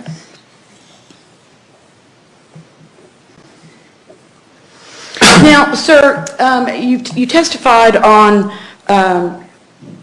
direct examination, I believe, that when you went to that Dodge Durango 4 days later, that it was not yourself who dealt with the tripod, it was another detective, is that right? Correct. Okay.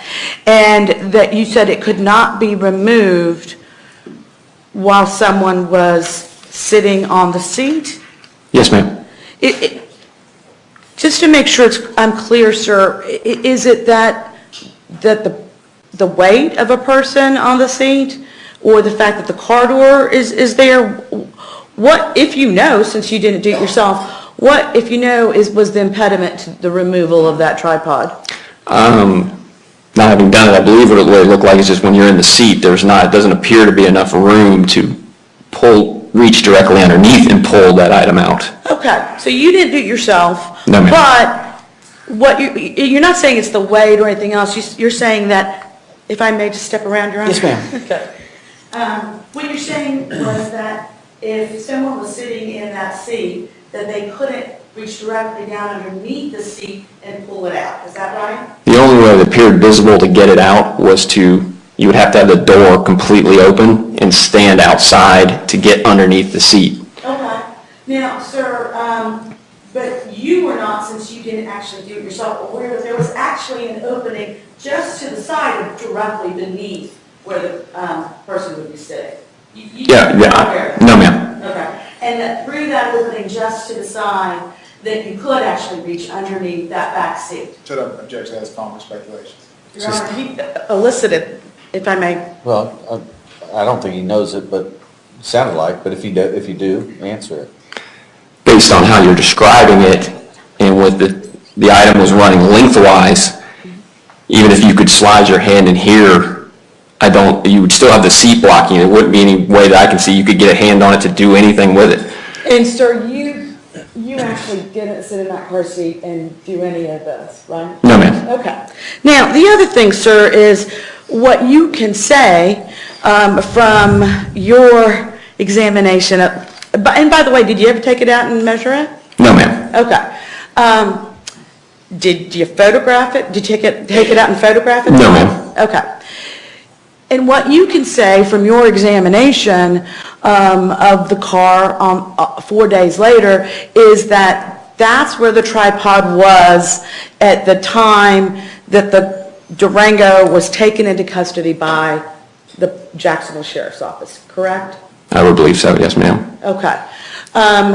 You don't know, that doesn't mean to say that you can sit here and testify as to where that tripod was at the time the incident occurred. No, I cannot. Would that be fair to say? I can't say that, no. Okay.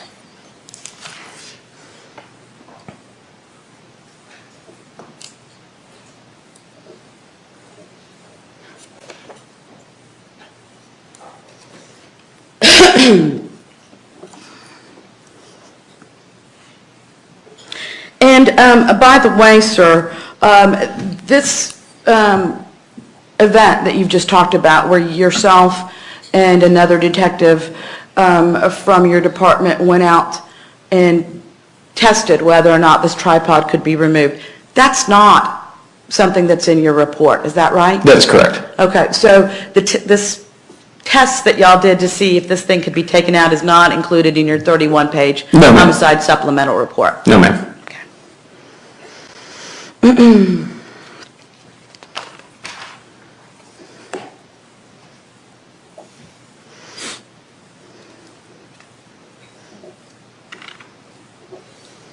Now, sir, I want to go back to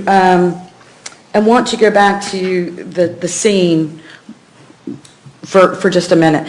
One of the things that your team, I don't believe it was you directly, if I'm wrong, of course, please correct me, that one of the members of your team did was to identify the fact that the Gate gas station had video surveillance. Is that right?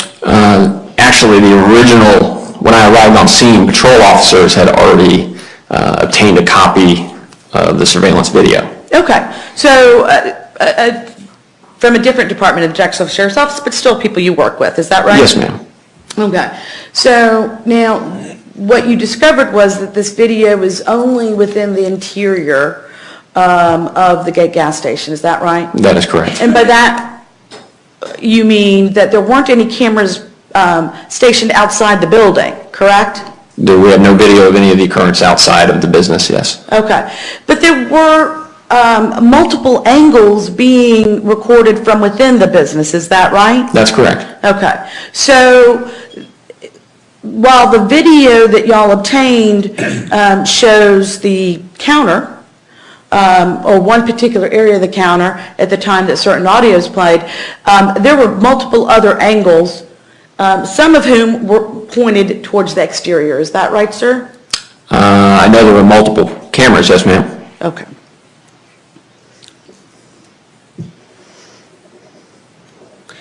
And you said that the Jacksonville Sheriff's Office patrol officers had already identified that there was video that also had audio, right? I was not told that at the time, ma'am. Okay, you as the lead detective didn't find out that there was audio on that tape until several days later. Is that fair to say? I would say much later than that. In all my experience up to that time, I had never dealt with a system that actually had audio, so my fault, I didn't even know to ask. I didn't know it even existed. Okay, but so when you say much later, you're talking about weeks later? I would say months. Months later, okay.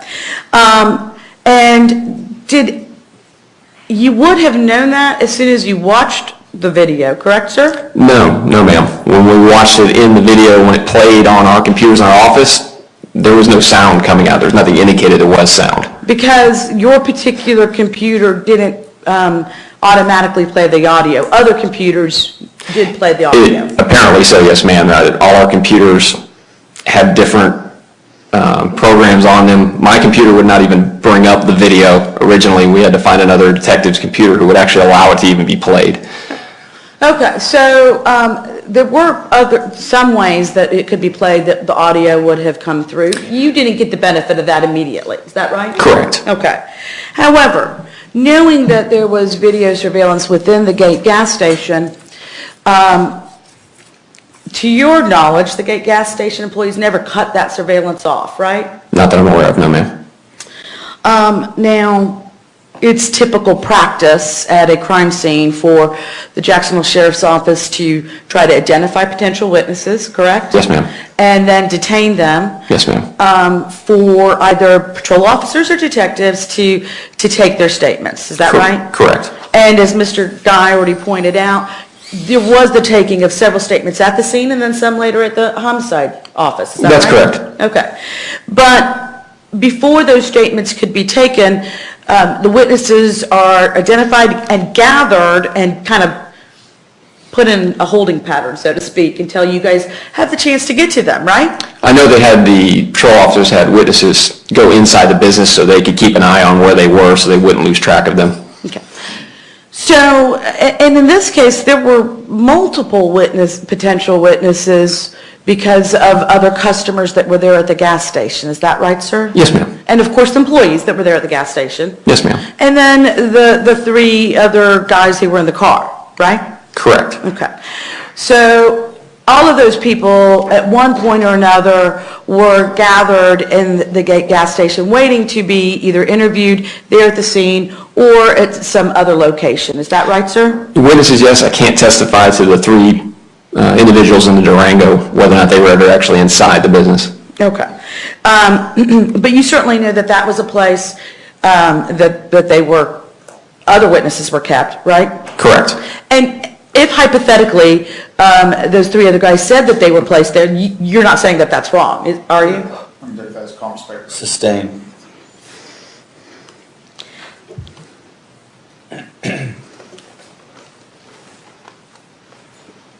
And sir, did you at any point ever go back to the Gate gas station and ask for additional video, even if you don't know there was audio, additional video, given that so many of your witnesses were being held in the Gate gas station where you knew surveillance equipment was being?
And certainly, you're aware that at that time, Ms. Rauer was made to take an oath to tell the truth, right? Correct. Okay.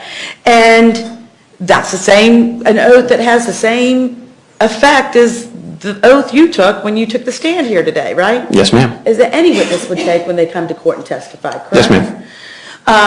And neither Mr. Thompson, nor Mr. Brunson, nor Mr. Storms were ever put under oath. Would that be fair to say? That is correct.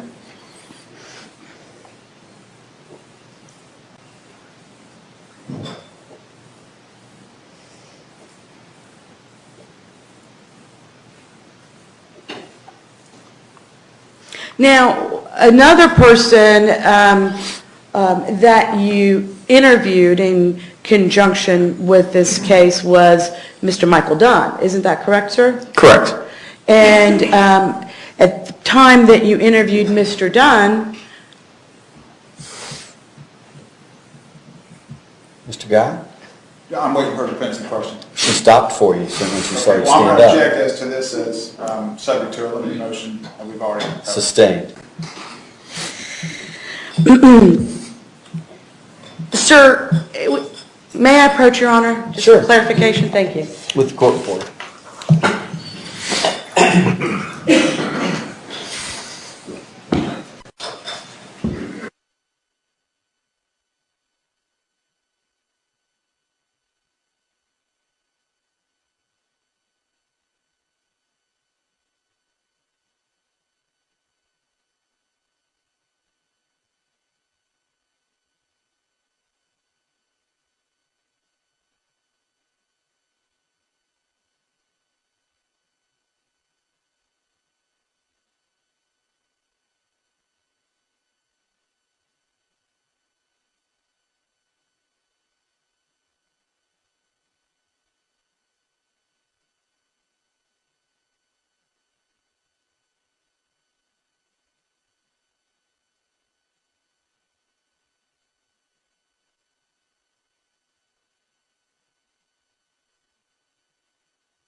That's sustained, and Ms. Hannity, you may Thank you, Your continue. Honor. May I have 1 moment, Your Honor? Yes.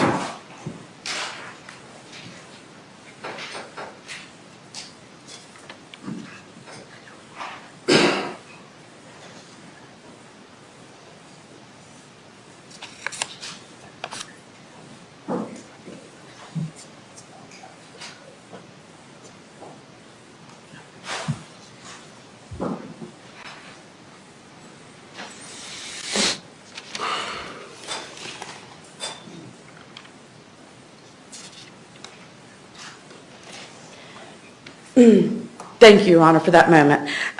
Okay, so you indicated on direct examination that one of the things that you did was to go down to Brevard County where you made contact with Ms. Rower. Is that correct? 2 separate occasions. Yes, sir. First occasion there, and then a second occasion a few days later. Would that be fair to say? Yes, ma'am. Okay. And you not only documented through your notes, but later on through the audio and video recording, the statements that she made to you. Is that correct, sir? Yes, there was a video recording of her interview. And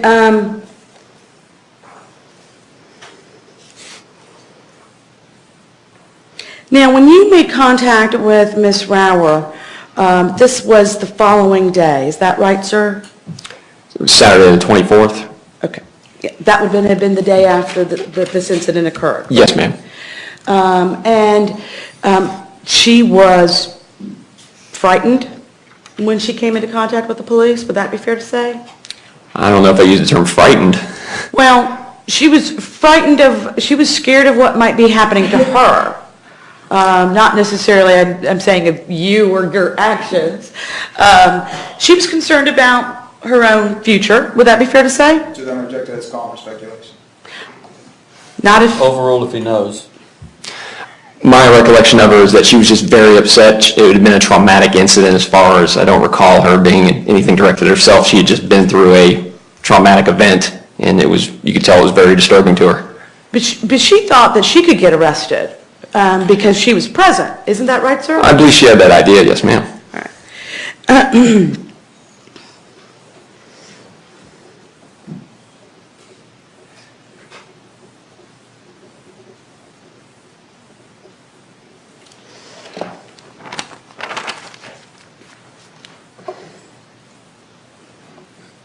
Now, sir, you indicated that as part of your duties in this case, that you had collected the phone records of Mr. Thompson, Mr. Brunson, and Mr. Storms. Is that correct? Yes, ma'am. You did not, well, let me stop.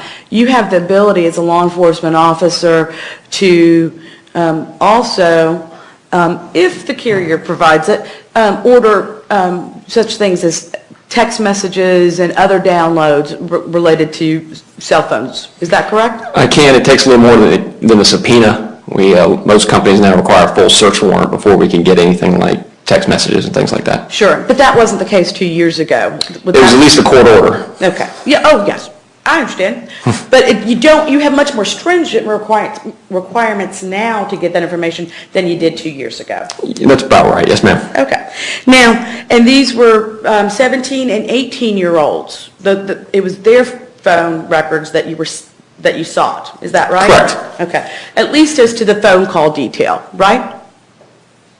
Yes. And you were asked to review those phone calls and asked to review the duration. For Mr. Storms, isn't it true, sir, that his phone records indicate that he called 911 at 7:40 p.m. and that he hung up after 1 second? Isn't that correct? I would like to actually Absolutely. review the records to comment on that. Yes, ma'am. Thank you, Your Honor.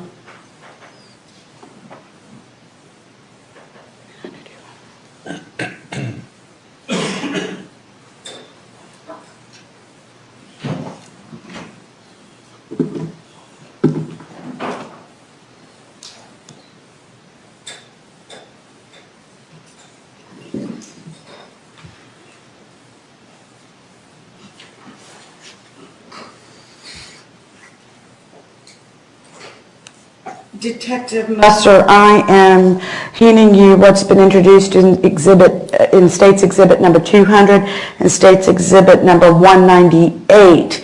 State's Exhibit 200, I believe you've previously identified as the records of Tommy Storms, and State's Exhibit number 198, the records of Mr. Thompson. Sir, please, those are the records that you received, correct? Correct. Okay. Please review both of those records for information regarding calls to 911 at the time that this incident occurred.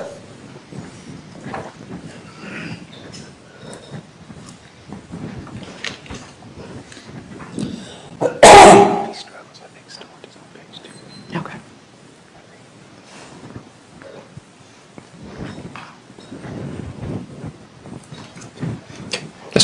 Yes, ma'am. All right. Have you had the opportunity to review those, sir? I believe so. Yes, ma'am. All right. And I believe my question was as to Mr. Storms.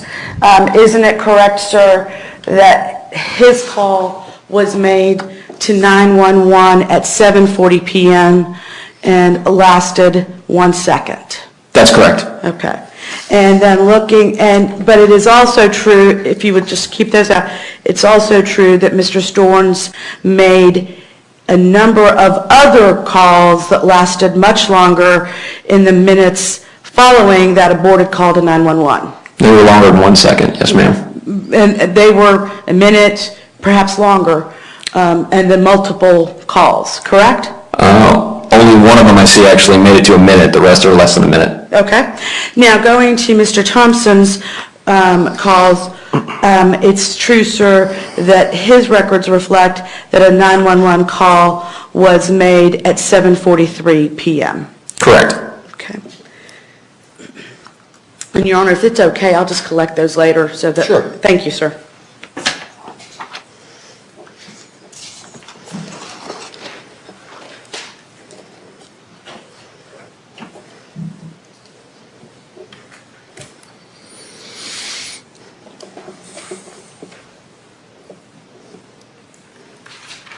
Now, sir, I want to go back to one of the other things that you indicated you did as part of your investigation, which was to go and measure the distance as best as you could from the gas station to the place where the approximate area where you believe that the SUV had stopped in the adjacent plaza. Is that right, sir? That's correct. Now, so you measured from what you were told was the parking spot of where they were at the time that the shots went out, correct? That's correct. To that big sign, correct? Correct. And you had been told that they had been parked in the third parking spot, correct? Correct. And that Mr. Dunn had been parked in the second parking spot next to them. Correct. Right? And so when you did your measurements, you did it from the third parking spot to that big sign. That is correct. Okay. And that is over the length of a football field, correct? Yes, ma'am.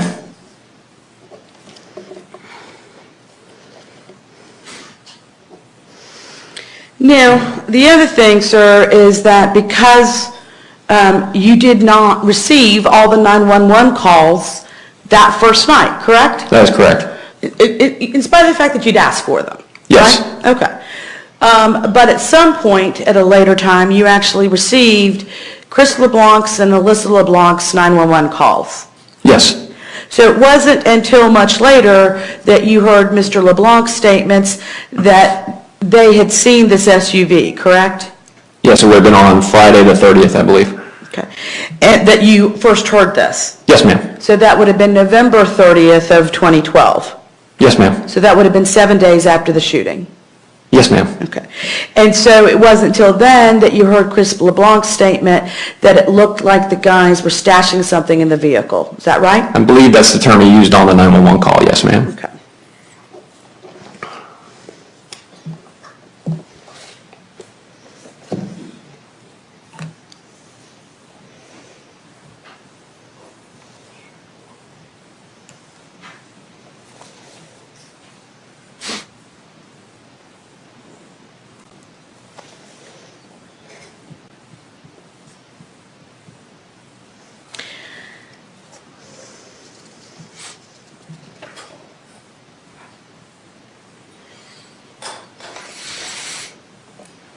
I don't have anything further, Your Honor. Mr. Guy? Thank you, Judge. Pardon? I realize the hour, sir. Good. Detective Musser, at the Police Memorial Building on the night of the 23rd, when you interviewed Leland Brunson, how far were you sitting from him? Just across the table, maybe a couple feet. Okay, was there anything between you, like glass or anything? No. Okay, you able to look him in the eye? Yes. And then you actually sat down with him a second time after midnight to show him the photo spread? Correct. All right. Based on your contact with Leland Brunson, did you see a need to order his text Objection, Your messages? Honor. Improper. Sorry. I didn't hear the question. Your Honor, may- Sure. Rose. Yeah. But the court reporter.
The objection sustained, you can rephrase that, Mr. Guy. Thank you, Judge.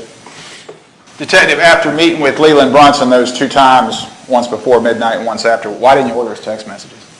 Had no indication there was any reason to do so. When you met with Tevin Thompson, was it in the same manner, a couple feet away? Yes.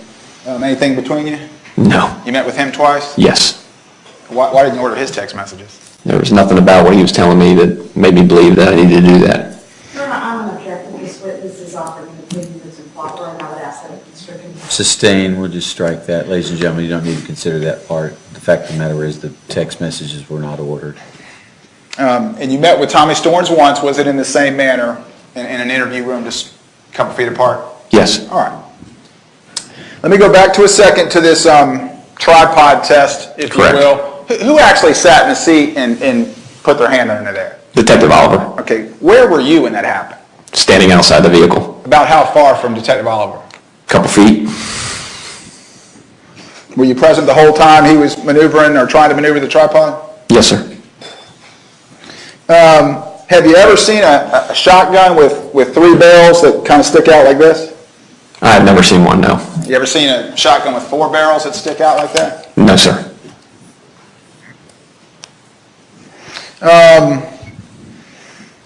You were asked about not putting that tripod test, if you will, in your reports. Do you put absolutely everything that you do in an investigation in a report?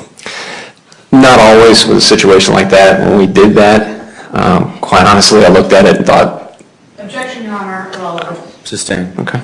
I'll ask another question.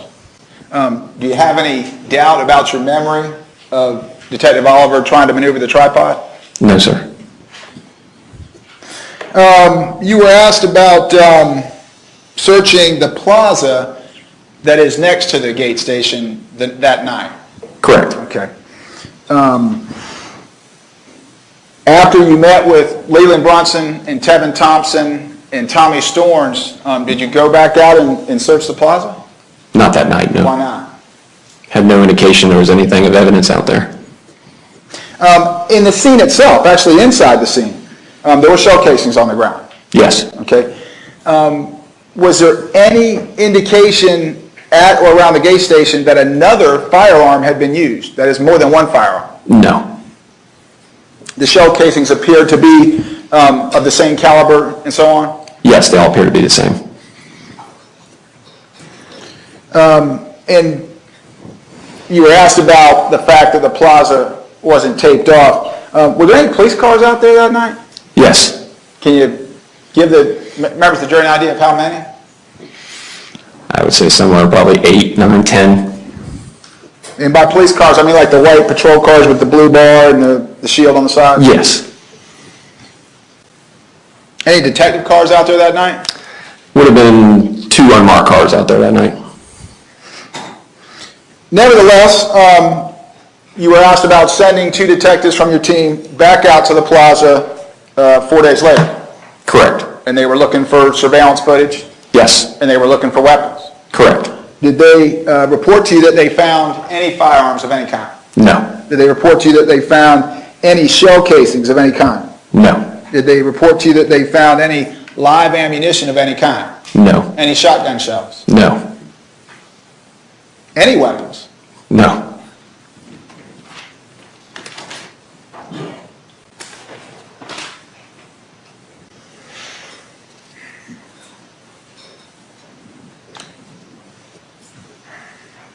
Why didn't you record the statements of Leland Brunson, Tevin Thompson, or Tommy Storms? They were witnesses. Rhonda Rower's statement was recorded. Yes, it was, unknowingly. Okay, and explain to the jury what you mean by that. That interview with her was actually conducted down in Brevard County, and their recording system, apparently, when you walk in a room, it automatically kicks on. We had actually beforehand instructed them, don't turn it on, but after we finished our interview, we found that it in fact was running the whole time, so once we had it, we had it. All right, and a sworn statement was taken of Rhonda Rower.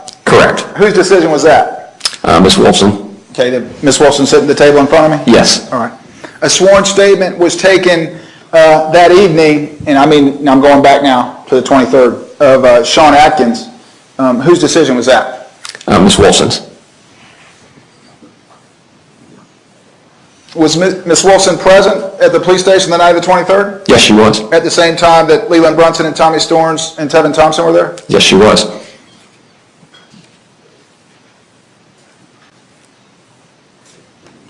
May I have a moment, Your Honor? Yes, sir.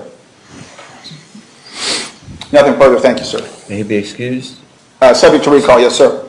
All right. Thank you, Detective. Ladies and gentlemen, we'll take a lunch break until 25 minutes of 2. Sorry we went this long, but I just wanted to make sure we got through this witness. Please don't discuss the case among yourselves or with others. We'll watch out for your notes while you're having lunch. Enjoy your lunch. We'll see you back in about an hour.